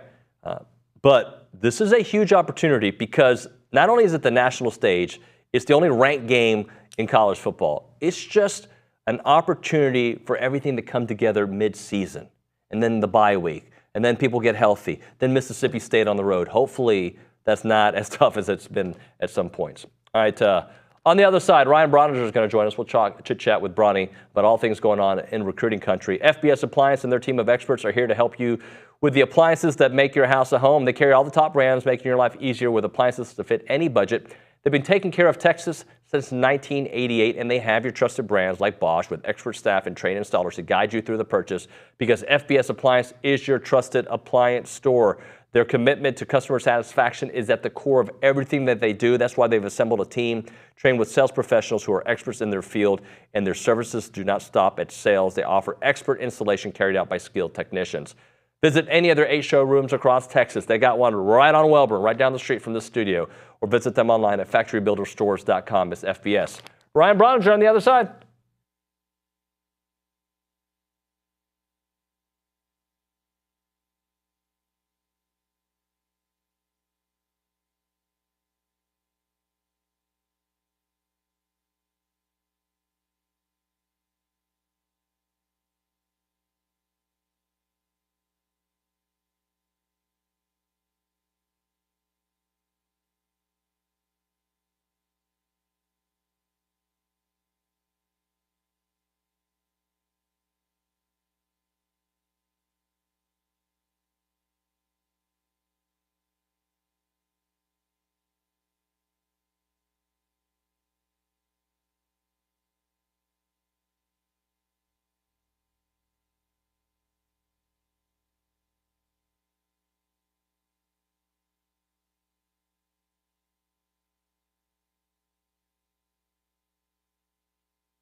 Welcome back into TexAgs Live, presented by David Gardner's Jewelers, Rollo Insurance Studio. Recruiting Country now, presented by Caprock Health System, a faster patient-centered revolution in care with 2 ERs in the Bryan College Station area. You got the original 24-hour ER in South College Station on William D. Fitch, and the full-service hospital with ER in Brighton on Briarcrest. Online, caprockhealthsystem.com. I don't have the papers in front of me, Bronny, but... Papers? What do you need papers for? So I just got a text from Jonathan Lusk. Jonathan Lusk runs Bird Dog, okay? I'm doing the hunt with them. This is going to be must-see television. This is going to be freaking awesome, bro. I'm going to come back like Rambo. That's the goal. Like First Blood Part 1. Rambo? Yeah, First Blood 1, when he's in the woods. That's not this kind of, you're not hunting humans, are you? No, I'm not going to. He's not. He was defending himself. But I just want to be able, like, the skills that he used there, I want to be able to learn this weekend at Bird Dog. 48 hours. Yeah. Pretty sure. Chris Harrington's going to be there. He'll teach me stuff. Lusk is going to be there. There's going to be some performers there. One of the there. best things about you is your grandiose visions of how quickly, like, you're like, I'm going to get it. Fine, perfect. I mean, I wish I had that kind of self-confidence. The truth is, but it I know also I won't. feeds into this stigma that you're like a little bit weird, crazy. Why do you think I'm weird and crazy? Like, who knows? You said you want to be like Rambo going to hunt. I guess, what are y'all hunting? Deer, hog? We're going to be doing pheasants. We're going to be doing doves. Yeah. So bird hunting. Yeah, bird hunting. Yeah. Bird dog, that makes sense. Yeah, okay. Well, I mean, they have other types of hunts as well. So you think that going to hunt birds, pheasants are probably what at their? Can you Google, Caitlin? Google how much a pheasant weighs. But I just understand that I know I'm going to suck. When's the last time you watched Rambo? Like about 3 months ago. 3 months ago. Okay, you realize what I watched the newest one too, which was horrendous. But how much does a pheasant weigh? The largest pheasant weighs 2.6 to 3.2 pounds. Okay. I'm not expecting to hit anything. So you have to understand, I know I suck at everything I do, and I have to just keep doing it. Like, I've been doing jiu-jitsu for a year. Cade could beat, no, Cade's not bad. Yeah, Cade could beat me up. Cade, right there. That guy right there. Our friend, Cade Bickham. He could beat me up. What? Okay, probably not. You're right. I just feel like it takes me a long time to be really good at something. Like, longer than most people. I have a friend called... Here's my only question. Yeah. You have to ask Chris Harrington and the guys that are taking you hunting. I don't think going in to hunting birds with the attitude of that you're going to treat it like you're Rambo is the proper headspace for you to be in. They're small birds. Yeah. You're not hunting elephant. I have big visions, but I know it takes time. Okay? Okay. I'm going to probably do the paint. Like, I'm going to hide in the woods. Yeah, the gun you're using is not going to make that sound. I'm kidding. The reason I bring it up is we've sold a couple of more, so you better hurry up. We only have 8 spots left, November 6th through 8th, Brady, Texas Wing Shoot. Check out birddogit.com/TXAGS hunt. All right. I've never been to Brady. Is it by Mason? It's up, I don't know where it is. I don't know where anything is. I know where Wilburn is. Wilburn? Welburn. Yeah. Okay. How are you, buddy? Good. I'm ready for, this is going to be a cool week. I mean, I've got a game on Thursday and then Aggie baseball Friday, so I get a first look at the new team. I'm actually, like I was telling OB at the top of the show, I'm in football mode, but I'm really interested in this Aggie baseball team, especially where they are today compared to where they'll be in January. Well, it's interesting, too, is that if you're planning on going on Friday night, you won't see a lot of very familiar faces, and I think that's a good thing. Yeah. Like, Jay Slavelet's aggravated his quad. If he plays, I think it'll only be in a hit-only capacity. But do you need to see Jay Slavelet play? We kind of got a pretty good idea of what he can do. Yeah. Ryan Prager won't pitch. Justin Lampkin won't pitch. Obviously, Hayden Schott is out. Gavin Grahovic is out. And maybe there's going to be a lot of fans disappointed that they won't see those guys, but for the outlook of this new team, if I was a fan, I'd be more excited because I know those are known commodities. I got a pretty good idea of what those guys can do. Right. But I'd be super intrigued to see the 2 new catchers, or Wyatt Hensler, Matthew Bergevin, and Gavin Cash. All those guys are going to play. So the roster turnover that has helped this team probably roll into the season as a preseason number 1 or number 2 in the country, those guys are going to be on full display Friday night. You've heard me say this before. Sometimes TexAgs reminds me of those ESPN commercials because those commercials where, I don't know, Albert Pujols is using the photocopy machine. Just last week, Coach Early, you weren't even here, just walked in to say hello. He was in the area. He walked in to say hello. He's just a cool dude, man. Like, he came to say hi to you, by the way.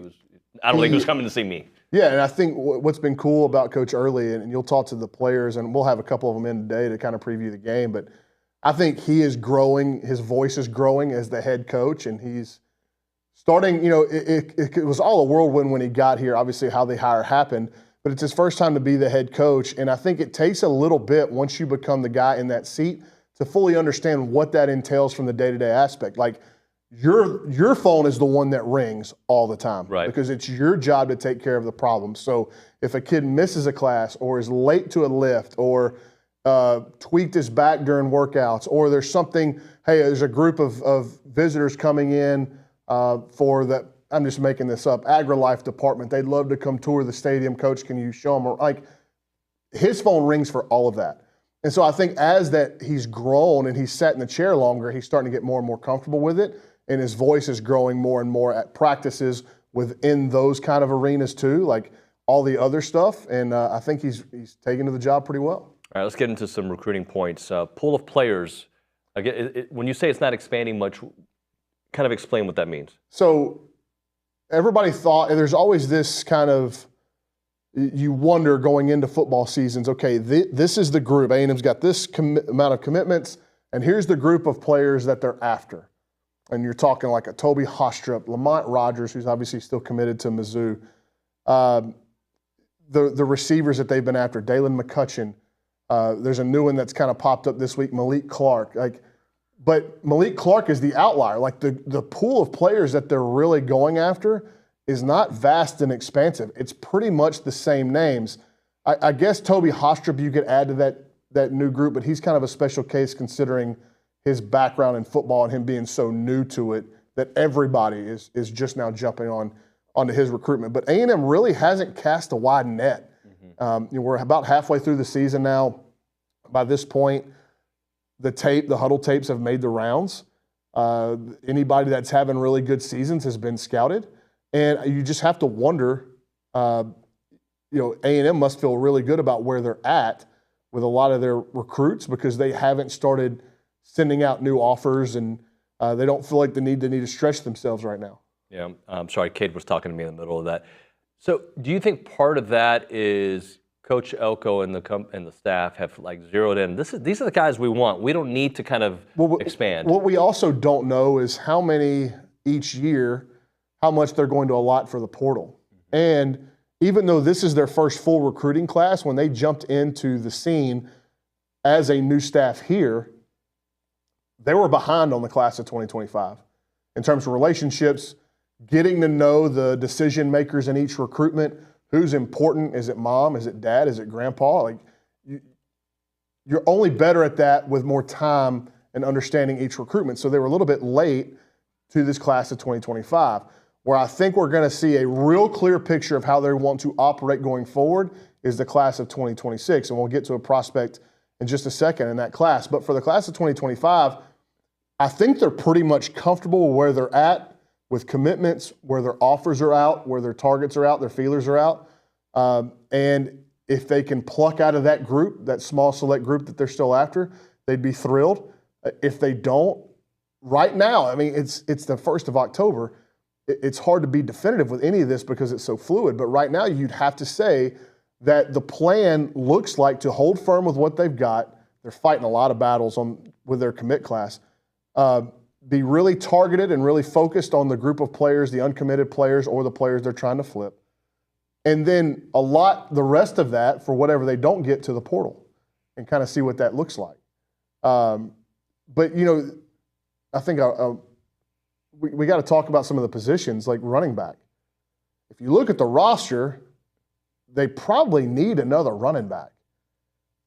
We haven't seen them pursue any of their old offers in the class of 25. We haven't seen them make new offers. That leads me to believe that they're probably allocating that other running back spot for a portal player, right? Like an E.J. Smith.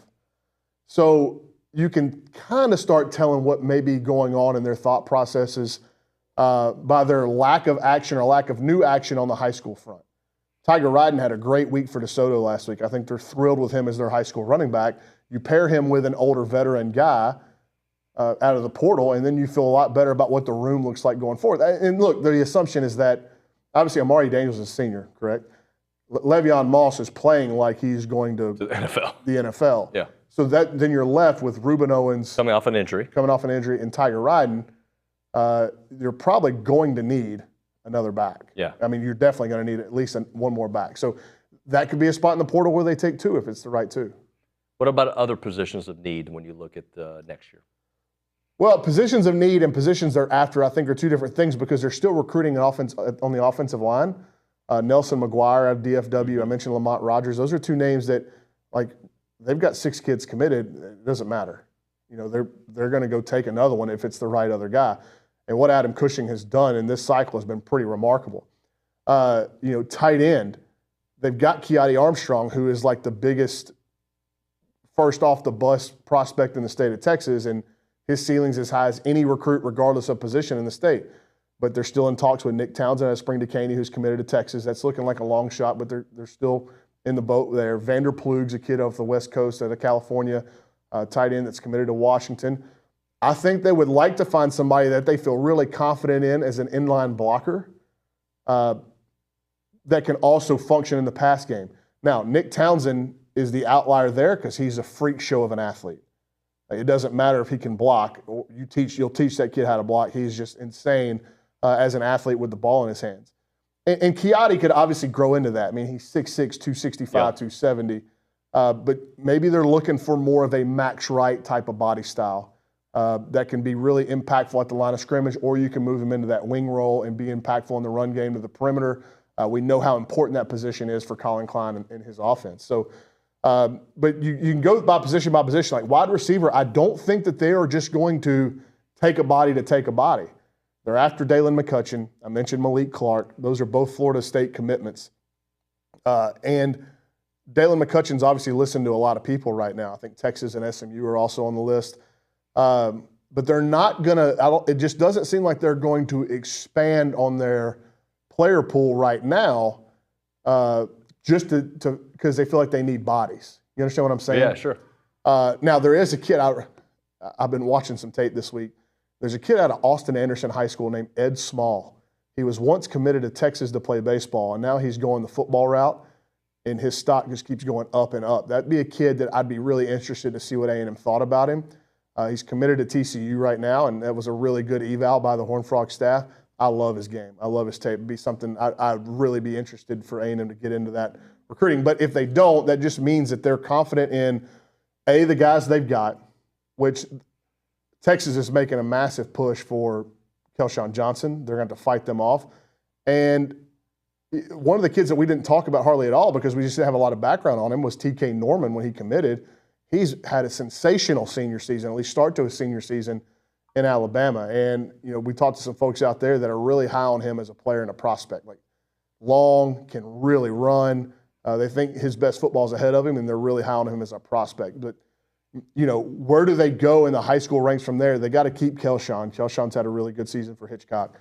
But do they want to add? And if they want to add, who is it out of the high school ranks? Or, again, do they hold those spots for the portal? It's just something really interesting that we're going to have to keep an eye on and monitor and cover because we don't know how Mike Elko really wants to operate. Right. And with the way player movement happens now, I think being rigid in a way that you want to approach recruiting is even more faulty now than it ever has been because of the fluidity of the situation's only ramped up by 100 with this I can transfer as many times as I want throughout my college career. So just saying every year, hey, we want to take X amount from high school, X amount from the portal, you really don't know what each position is going to look like in the portal. You feel pretty good because the numbers, the volume has been so big recently. You feel pretty good that you can go in and be competitive in the portal at positions of need and that there's going to be impact players. I mean, go look at the roster that Mike Elko's got right now and how impactful those transfers have been across a lot of positions. So you feel good about being able to go get stuff. But every year, I mean, it could be a really low year for receiver in the portal and a really high year for edge rusher, and it could flip the next year. So being rigid in that approach, I think, is pretty short-sighted. And I don't imagine that this coaching staff is going to be like that. So you mentioned one of the battles they're fighting. What are some other battles that they're fighting for some of the commits? Yeah, you know, I think Texas is really trying to be a thorn in their side as much as they can. We mentioned Kelshawn Johnson. Chase Sims, they're really after Chase Sims. I know that we broke the news that Chase had canceled that official visit to Texas, and then Kay Drawn was at the game. talked to him afterward, and it seems like for now he's locked in, but you can bet that Texas is going to push to get him on campus. Kelshawn Johnson is going to visit, or is scheduled to visit, Austin later in the year. Oregon hasn't gone anywhere with some of these West Coast kids. USC and Hassan Longstreet, that's been a big talking point for a lot of the national recruiting people. We have not heard anything like that. I mean, USC's got a kid committed right now in the class. So I just don't – I think that was people trying to extrapolate out if Julian Lewis flips to Georgia and then USC's in the market, they could go after Hassan. They changed that, right? Yeah, but that was more speculation than anything. And but they fought a lot of battles with Oregon and beaten Oregon for Noah McHale and Adonis Curry and Jamar Bill Goins. So, but I don't think Oregon's like going to relent. I think Oregon's going to try to press on some of these kids on the West Coast to get them to campus. So it's just something that I think the coaching staff we have not done a good enough job of saying that they've done a great job in fighting off these battles, because I mean, the biggest scare they got in terms of somebody potentially flipping or decommitting was Chase Sims, and they nipped that in the bud. They got him to campus the next week. After it was reported that he was going to go visit Texas for the Mississippi State game, A&M got him to campus for the Bowling Green game, and then all of a sudden he's not going on that visit anymore. So they've done a really good job of continuing to recruit their commitments and fight off the oncomers. Before we hit a break, I want to ask you, you brought up Tiger's game over the weekend, 21 carries, 225 yards, 2 touchdowns, a reception, 13 yards. Just a dynamite performance this season. Well, and he's always had that kind of volume in his game. Like, he was due for a game like that because he's so talented and he's on a super good team. And it's not to say that he's been bad, but like, he was due for like a big game like that. And I think as DeSoto gets toward the end of their district schedule and into the playoffs, they're a very real candidate to repeat as state champions. And so they're going to start turning into form. And like, you're going to see their star players come to the forefront even more late in the district run and then obviously in the playoffs.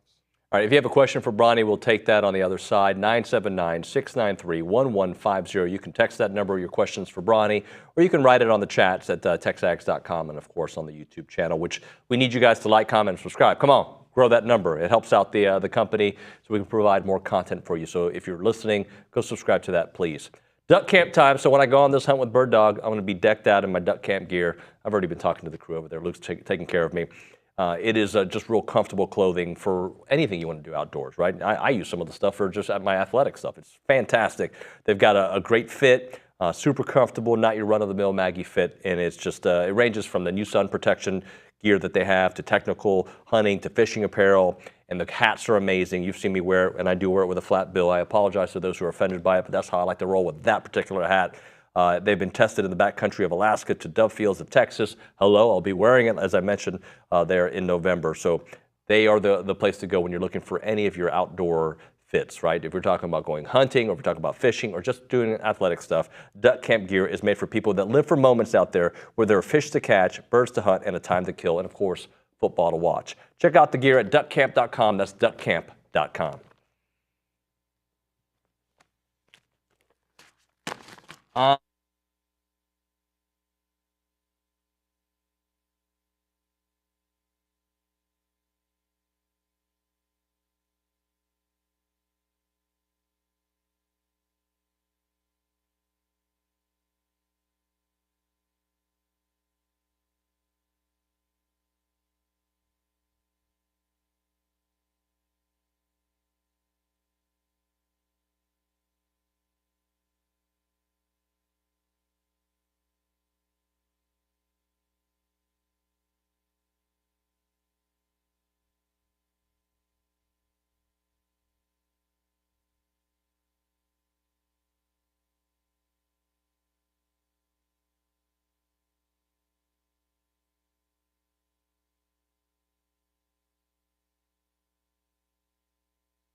Top Gun, did you watch it when it came out, or were you not even born yet? I watched the first one. I didn't watch the new one. The new one was really good. Yeah. I need to put in some song requests for my segments. Yeah. I need to get back. But it doesn't really matter because You don't even wear the IFB. You don't even know. I don't even wear the earphones, so I don't know. I think of like rejoinder music for guests as like wrestling intro music, right? Or for baseball player up to bat, right? Like to me, that's walk-up song. Yeah, exactly. That's why I want my walk-up songs to have a little bit of more my flavor to them. So okay, well, maybe you're saying Highway to the Danger Zone is not your flavor? Fine song. It's fine. I don't. That song makes you want to lift it's like weights. one of these things. Like, look, Chris Stapleton and Zach Bryan, supremely talented. On my playlist. Everybody's a huge fan of them, and I can understand Not why. Nick Savage. Nick hates. But I don't listen to their music. Like, I understand the talent. I understand why people like them. Zach Bryan is like Mumford & Sons walk so Zach Bryan could run. And I don't think that when Chris Stapleton, again, super talented. The most talented. Have nothing. I would argue that he's up there in terms of raw talent. Yeah. His songs come on my playlist. It's usually a skip. Okay, so what song would you not skip? Give me like okay, here we go. See, the bands that I don't skip, well, like the old school 90s country stuff, like I don't skip Mark Chestnut and Tracy Lawrence. Okay. Don't skip those guys. Like the newer stuff that I don't skip is Treaty Oak Revival. I think they're the best band in the Texas music scene. I think they're the best band to come through the Texas music scene since Whiskey Myers. They're so good. Yeah. Like I never skip Treaty Oak Revival songs. Okay. Always play them all the way through. But again, like I'm not hating on Zach Bryan and it's just not for you. It's not your cup of tea. Yeah, I understand why people like it, but like people freak out for Zach Bryan. I'm like, oh, whatever. I love it. I freak out for it. Yeah. He's on he's on the daily go-to. There's about 3 or 4 artists that are on the daily go-to. He's on the daily go-to. And then like for my workout playlist, I don't skip like my old school Houston rap stuff. Right. Kanye? I don't. There's an everyday Kanye song. I heard you had a bunch of Diddy on your playlist. No, I don't have a lot of Diddy. No. But you know what they used to call me in college back in the 90s? D Diddy. No. Puffy Noons. I know. Hey, Brett Holt still calls me Puffy Noons. Brandon, all these guys from back in the day at A&M. I heard he's going to release some names. Are you nervous? Pardon? So you're saying that I partied? I'm just asking if you're. I heard he's going to release some names. No, I'm not worried at all. I wasn't at his party. Okay. He wasn't invited to mine. Torniak, can you please save this segment before we get 2 phone calls from HR and Lucci at the Angry Elephant News and Social Center, which we're going to be doing the show on Friday from South College Station location. Torniak, give us some questions for Bronny. Yes, we've got a chat on the YouTube from Randy that asks, how interested is A&M in any other O-line from Prosper High School? The younger kids they're interested in, Zane Crimpin is one of them, and I forget the other kid's name. Prosper's got an incredible offensive line. You think Connor Carty's committed here. Zane Crimpin is a huge target for A&M in the 26 class. And they've got 2 more. Jason would be a better person to ask because it's Dallas. I forget the kids' names. But they got great players there. Anything else, Torniak? Yes, we got a text message from someone in Katy that says, hi, guys. With our offense now, are there any wide receivers willing to sign with us? Are we targeting any wide receivers that will make a difference as freshmen like the guy for Bama? Oh, yeah, I mean, ridiculous. Ryan Williams is crazy. You see the sports science thing they did on him? About how there's just hardly any humans walking the planet that can change direction the way he did in that game against Georgia. Like, they were talking like shin angle and force and stuff, and like most people's knees would explode when they did this, but he can move like his agility is crazy. But in terms of players like Ryan Williams, no, I don't think A&M's in on players like Ryan Williams, but I mentioned Malik Clark and Dalen McCutcheon as 2 kids that they're definitely kicking the tires on, and I also very much believe, like Billy has said multiple times on here, they're going to keep that window open for transfers this offseason. I'm just going to read this text that's not related to that. What are your thoughts on the Red Clay Strays from Tony in Lexington? Listen to them a little bit. I'm just not done a big enough dive into them to like them and appreciate them as much as I do Treaty Oak Revival, but I've heard good things. Any other questions for Bronny? Yes, last one. Derek from Plain Dealing says, has Coach Early talked about who's going to play fall ball as far as playing in a lot of freshmen or mainly starters or guys out of the portal? Well, yeah, the guys that I mentioned that are out won't play. Like Jace might play, but it'd be very limited. they're not going to alter their pitching. So they've been on they've been scrimmaging on Fridays and Sundays. One of the reasons why Justin Lampkin is not going to pitch this Friday is because he's been pitching on Sunday. So they're not going to alter the pitching schedule to get guys into a game. I think they would more do that against U of H to make sure that some of these guys threw at least in one of the fall games. But no, for right now, I would expect to see a lot of the freshmen and just about, if not all of the transfers. Yeah, I don't know. Miles Patton and Grant Cunningham have been pitching on Sundays as well. And those are going to be two huge pieces to the pitching rotation or to the bullpen, to the pitching staff. So I don't know if they're going to throw on Friday or not. They may be for the second scrimmage. So can we read into, or should we read into Kasuga resetting his commitment date? No, I think it has more to do with he wants to make sure his family can. He lives in Utah, but I think he's got some family in Hawaii. They want to make sure they could get everybody there. I don't think that's too much to read into in terms of where A&M sits or the Aggies not having a pretty firm grasp on the recruitment. And anything can happen, but we feel pretty good about where A&M sits going in. So to me, and again, this is just me trying to be a talk show host, read into things. If you got family coming from Hawaii, which is not a cheap trip, right, for a commitment, that seems to me a pretty firm commitment.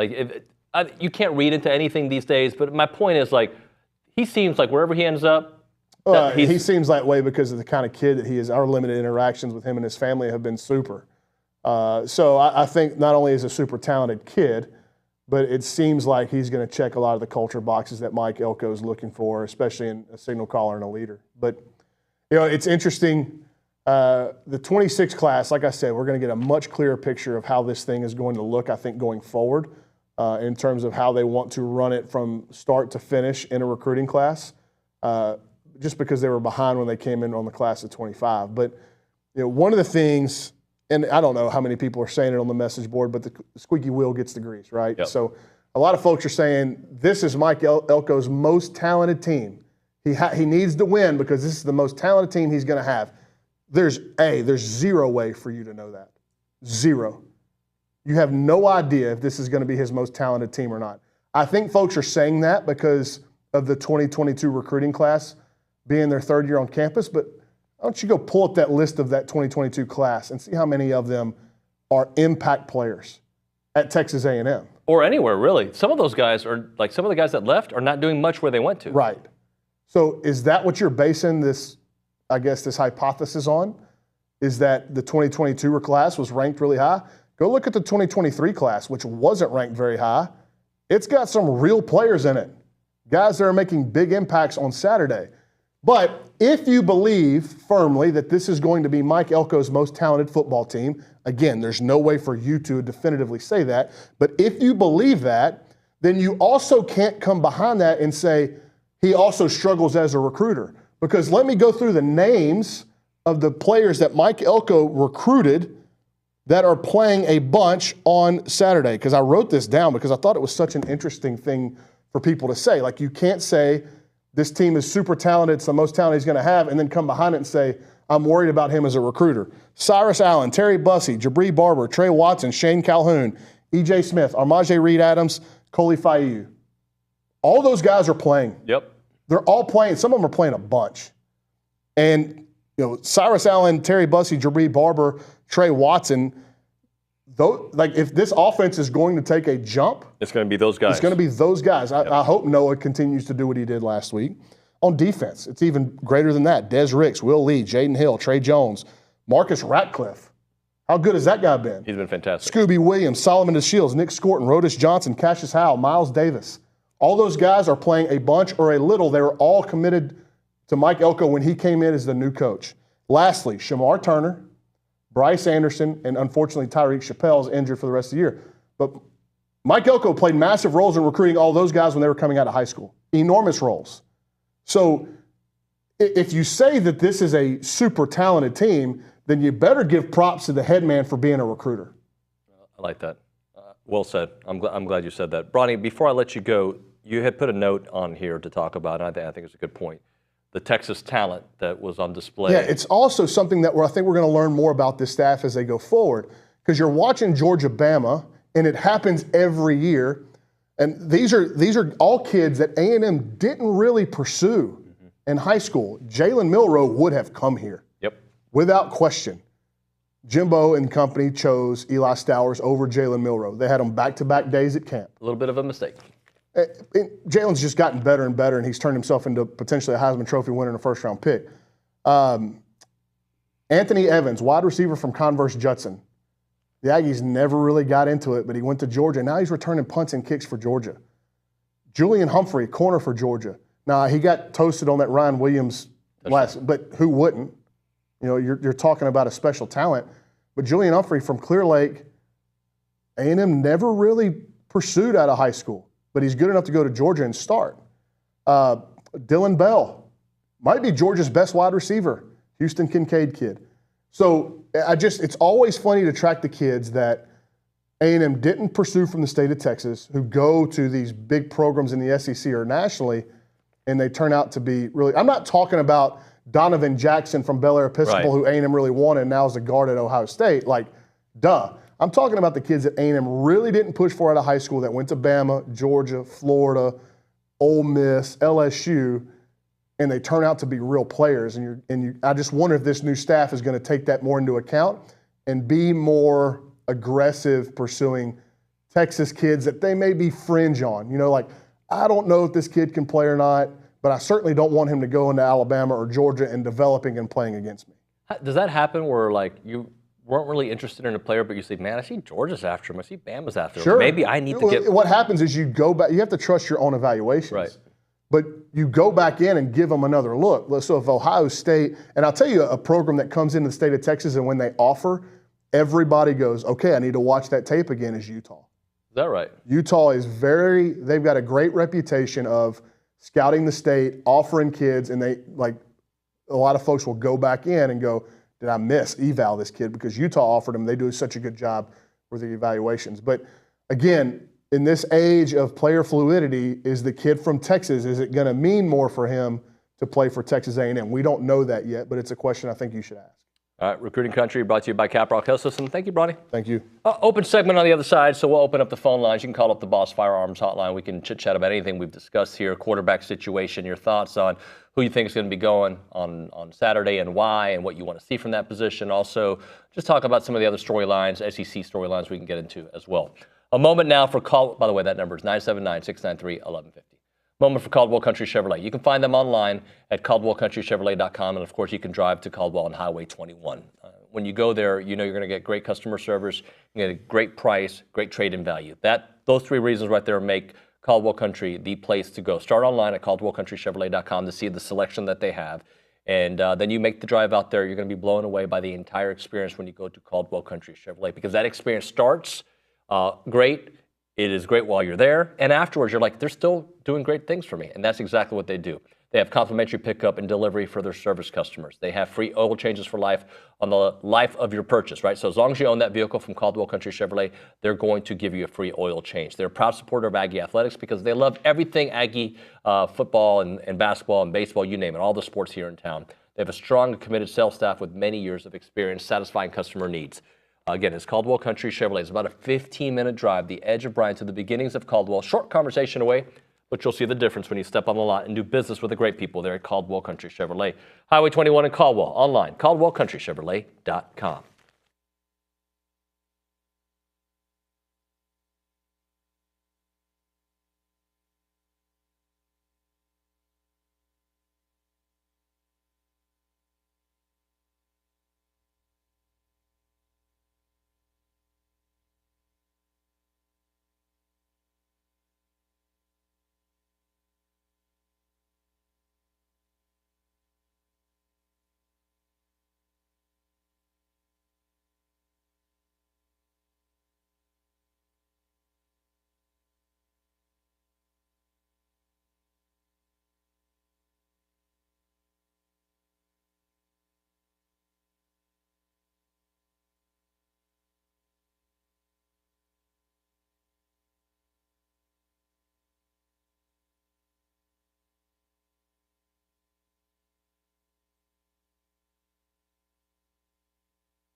We're TexAgs Live. Did you know that, Kayla? Good. I appreciate you knowing that. We are presented by David Gardner's Jewelers. We are here in the Rollo Insurance Studio. Caitlin is at the Angry Elephant News and Social Center. And on Friday, we're doing our show from there to get you ready for the Missouri game. Final countdown will be there. Stephen Seth McKinney, Billy Lucci. And also, I'm working on a huge guest at 9 a.m. A huge guest who's strong and does a college football show. That's all I'm going to tell you. He could be mentally strong. He could be physically strong. He could be both. And he's got a lot of hot sports takes when it comes to college football. We're working on getting him there at the Angry Elephant for a couple of segments. So we're working on that here on TexAgs Live. Hopefully you can come hang out with us and get with the good people there at the Angry Elephant. I'm going to read you a couple stats that Luke Evangelist has been working on. Eli Drinkowitz is 32-21 overall at Missouri and 18-17 in conference play. And he kind of gives a breakdown, okay? In 2020, he went 5-5. 2021, they went 6-7. 2022, they went 6-7. Last year, they were phenomenal. 11-2. They're 4-0 in SEC play, in college football this year. What about Elko versus Drink? They've taken on each other one time, and Mike Elko was the defensive coordinator at that time. 35-14 victory for Texas A&M. But there's more. But wait, there's more. Eli Drinkowitz was the offensive coordinator at NC State during the 2018 season, was hired to be the head coach at Appalachian State 2 weeks before the 2018 Gator Bowl, where A&M did beat NC State, ladies and gentlemen, 52-13.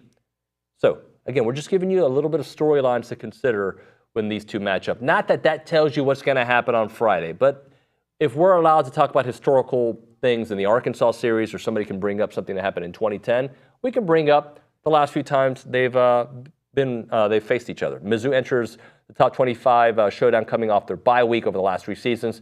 They are 2-1 after their bye week, including 9 3-point victories over Vanderbilt. Is that 9 and 3 victory points over Vanderbilt and a 9-point loss to number 1 Georgia. So I say all that to you to get you ready for it.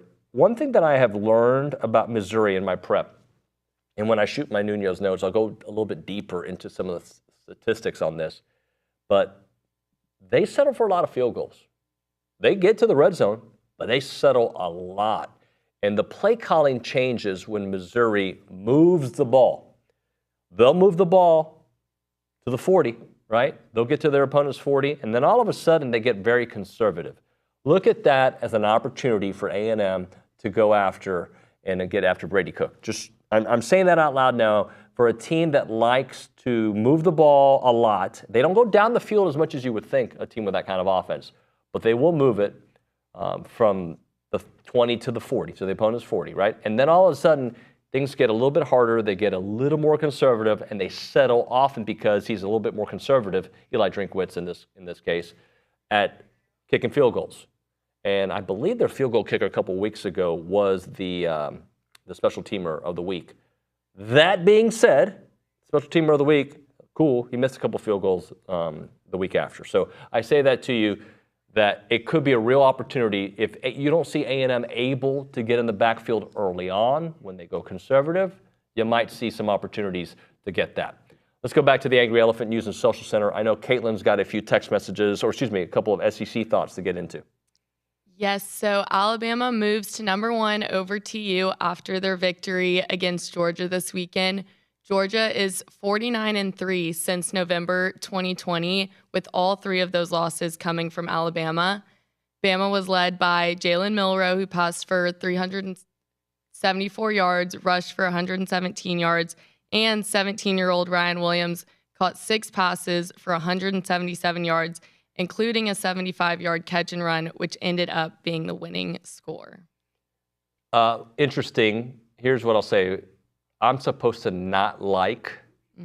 I'm not supposed to like Jalen Milroe, right? Like there's opponents that A&M plays that you're supposed to not like the person. I like Jalen Milroe a lot. It's hard to watch him and not like him. Like, I don't like him against A&M, right? Like he was really good in the fourth quarter. We helped him a little bit, but he's a likable kid. He's excellent at what he does. And I kind of like Kalen DeBoer too. And I know I wasn't supposed to like Nick Saban, but there was aspects of Nick Saban that I liked a lot. So I guess I'm a likable guy. Yeah. What else? There are 4 undefeated SEC teams. That's Alabama, Texas, Tennessee, and Missouri. And the SEC takes 4 of the top 5 spots in the AP Top 25 rankings, with Alabama at 1, Texas at 2, Ohio State is 3, Tennessee at 4, and Georgia moved down from the 2 spot to 5 after this weekend. So let's talk about where things stand right now. If Missouri is able to beat A&M, hopefully they don't, they obviously are going to move up a couple spots, right? So that just shows you the strength of the SEC, how up high it is. Now, let's play the real game. If A&M wins that game, right? What are they in the AP? That's where they're 25, right? And they're 21 and 21 in the coaches poll. So I don't care where they're ranked today, right? I know Texas was happy to be number 1. I would be too, right? I'd be yay, and Alabama was number 1, yay. I understand that. I don't care about today. What I do care about is when after the Texas game where Texas A&M is heading into that Texas game, hopefully ranked up high. Hopeful. Where they're at right now does not matter. And when I talk about their rankings, I care about it because I want people to appreciate the university that I love, right? But it doesn't matter. What matters is with that schedule, you win 9 games, you're going to be a highly ranked team in the SEC. That's a fact. You're going to be playing in a great bowl game. If you can do better than that, awesome. Guess what? You'll probably get invited to the playoffs. If you're a little bit less than that, you won't go to the bowl game that's the most desired, but it's a step up from where you were last year. If you're 7-5 again this year, it could still be a step up even if the record doesn't look that way, if you can see the big picture. All right. What else do you have for us? Well, on that note, we got a text or a chat on the YouTube that was for Brawny, but I'll go ahead and read it anyways. Dave Branham says, when we beat the Sips in November and it kicks them out of the playoffs and sends us into the playoffs, what does that do for recruiting? Does it do anything? Dave, what do you think? See what I did there? Yeah. I reversed the question. What do you think? Do you think it's going to hurt recruiting, or do you think it'll help recruiting? I think it would help. I think it would help. There you go. I answered that question for you. I made it super simple for you. I think it'll help. Absolutely, it'll help. But again, guys, sometimes I want to be a fake football coach. I can't look that far ahead. I cannot look that far ahead. So I won't look that far ahead. I hope it happens, but I won't look that far ahead right now. All right, guys, if you're going to the game this week, and by the way, David B., I see your chat on YouTube. Send me the link that you're talking about because that's something I'll probably get into in this last segment. Because if a journalist is saying this out there, I think we need to investigate a little bit. And I'll have Caitlin read it on the other side. Join the Association of Former Students at the Clayton W. Williams Jr. Alumni Center for a pregame party this Saturday, October the 5th, before the Aggies beat the hell out of Missouri. Grab your friends and join the classes of 2013 and 2024 for the Young Alumni Kickback. Tickets start at $30 and are available for purchase at tx.ag/YAKickback24. The party's going to begin at 9 a.m. They're going to feature all-you-can-eat tacos from Fuego, beer and seltzer thanks to Yiling, Aggie Lemonade, music from DJ Bear, and yell practice from former Yell leaders. After the party, sit with friends at the football game by purchasing a ticket in the reserve block for the Young Alumni Kickback. A link to the purchase discounted football tickets will be provided in your tailgate confirmation email. So here it is. Don't miss out on the biggest party of the weekend. Tickets available for purchase at tx.ag/YAKickback24. tx.ag/YAKickback24. It's the Association of Former Students.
All right, we're back on TexAgs Live. We are presented by David Gardner Jewelers. We're here in the Rollo Insurance Studio. It's time to end the day with Double Dave's. Caller number 12. Call up at 979-693-1150. We're going to hook you up with your choice of a dozen pepperoni rolls or a large one-topping pizza from Double Dave's. They've been serving Aggie land since 1984. They have your favorite pizza. They have your favorite world-famous pepperoni rolls, reliable in-house delivery, bringing piping hot goodness straight to your door. Just click on doubledaves.com, and your favorites are on their way. So David sent me I don't even want to read. I don't know. There's a part of me that just, this is obviously some troll account. And Dave, thanks for sending it to me. Some guy on Twitter basically says A&M is struggling to move tickets because of fall break for students or whatever. And he says it's going to be a Tiger takeover at College Station. Okay. It's not our first rodeo, buddy. There's been fall break before. A&M does not struggle to fill up Kyle Field. So you could say that as a fake account and make yourself feel better. It's not going to be the case. I don't have any history or knowledge of what, I haven't researched how tickets are going. I just know this place across the street. It's going to be crazy. And you can wish for it, but it doesn't mean it's going to happen, right? That's, okay, looks like he's going to, okay, by all means, please speak. So I was just going to say that I have a friend who pulled tickets yesterday, and that's juniors pull on Tuesdays, and he got third deck tickets. So I'm not so sure about that. A&M's not going to sell out this Missouri game. That makes no sense. Okay, so as a junior, typically your seats are much better, correct? Typically like second deck usually. So the fact that it's third deck and he's a junior and you still got sophomores and freshmen to go, to me would suggest, if we were just looking at historical evidence at Kyle Field, that place is going to be rocking. I would agree, and those freshmen might end up with those standing room only tickets. So we'll see. Hey, curious, because I remember being in college and those 11 a.m. games, I'd probably wake up at 10:20 and rush over to Kyle Field. Is that still a thing? Like from the night partying at Northgate or wherever you may be, is that still a thing? Like, or are you guys waking up at 8:30 getting ready to go? God, no. I'm waking up later to go. I no tailgates on early mornings like that. It's get up at like 9:30, 10, and then find your way over to the stadium, be there for kickoff. All right, ladies and gentlemen, this is what I can tell you about tomorrow's show. I think we're going to have Stephen McGee on the phone. I know we're going to have Ryan Swope. I know we're going to have Aaron Torres.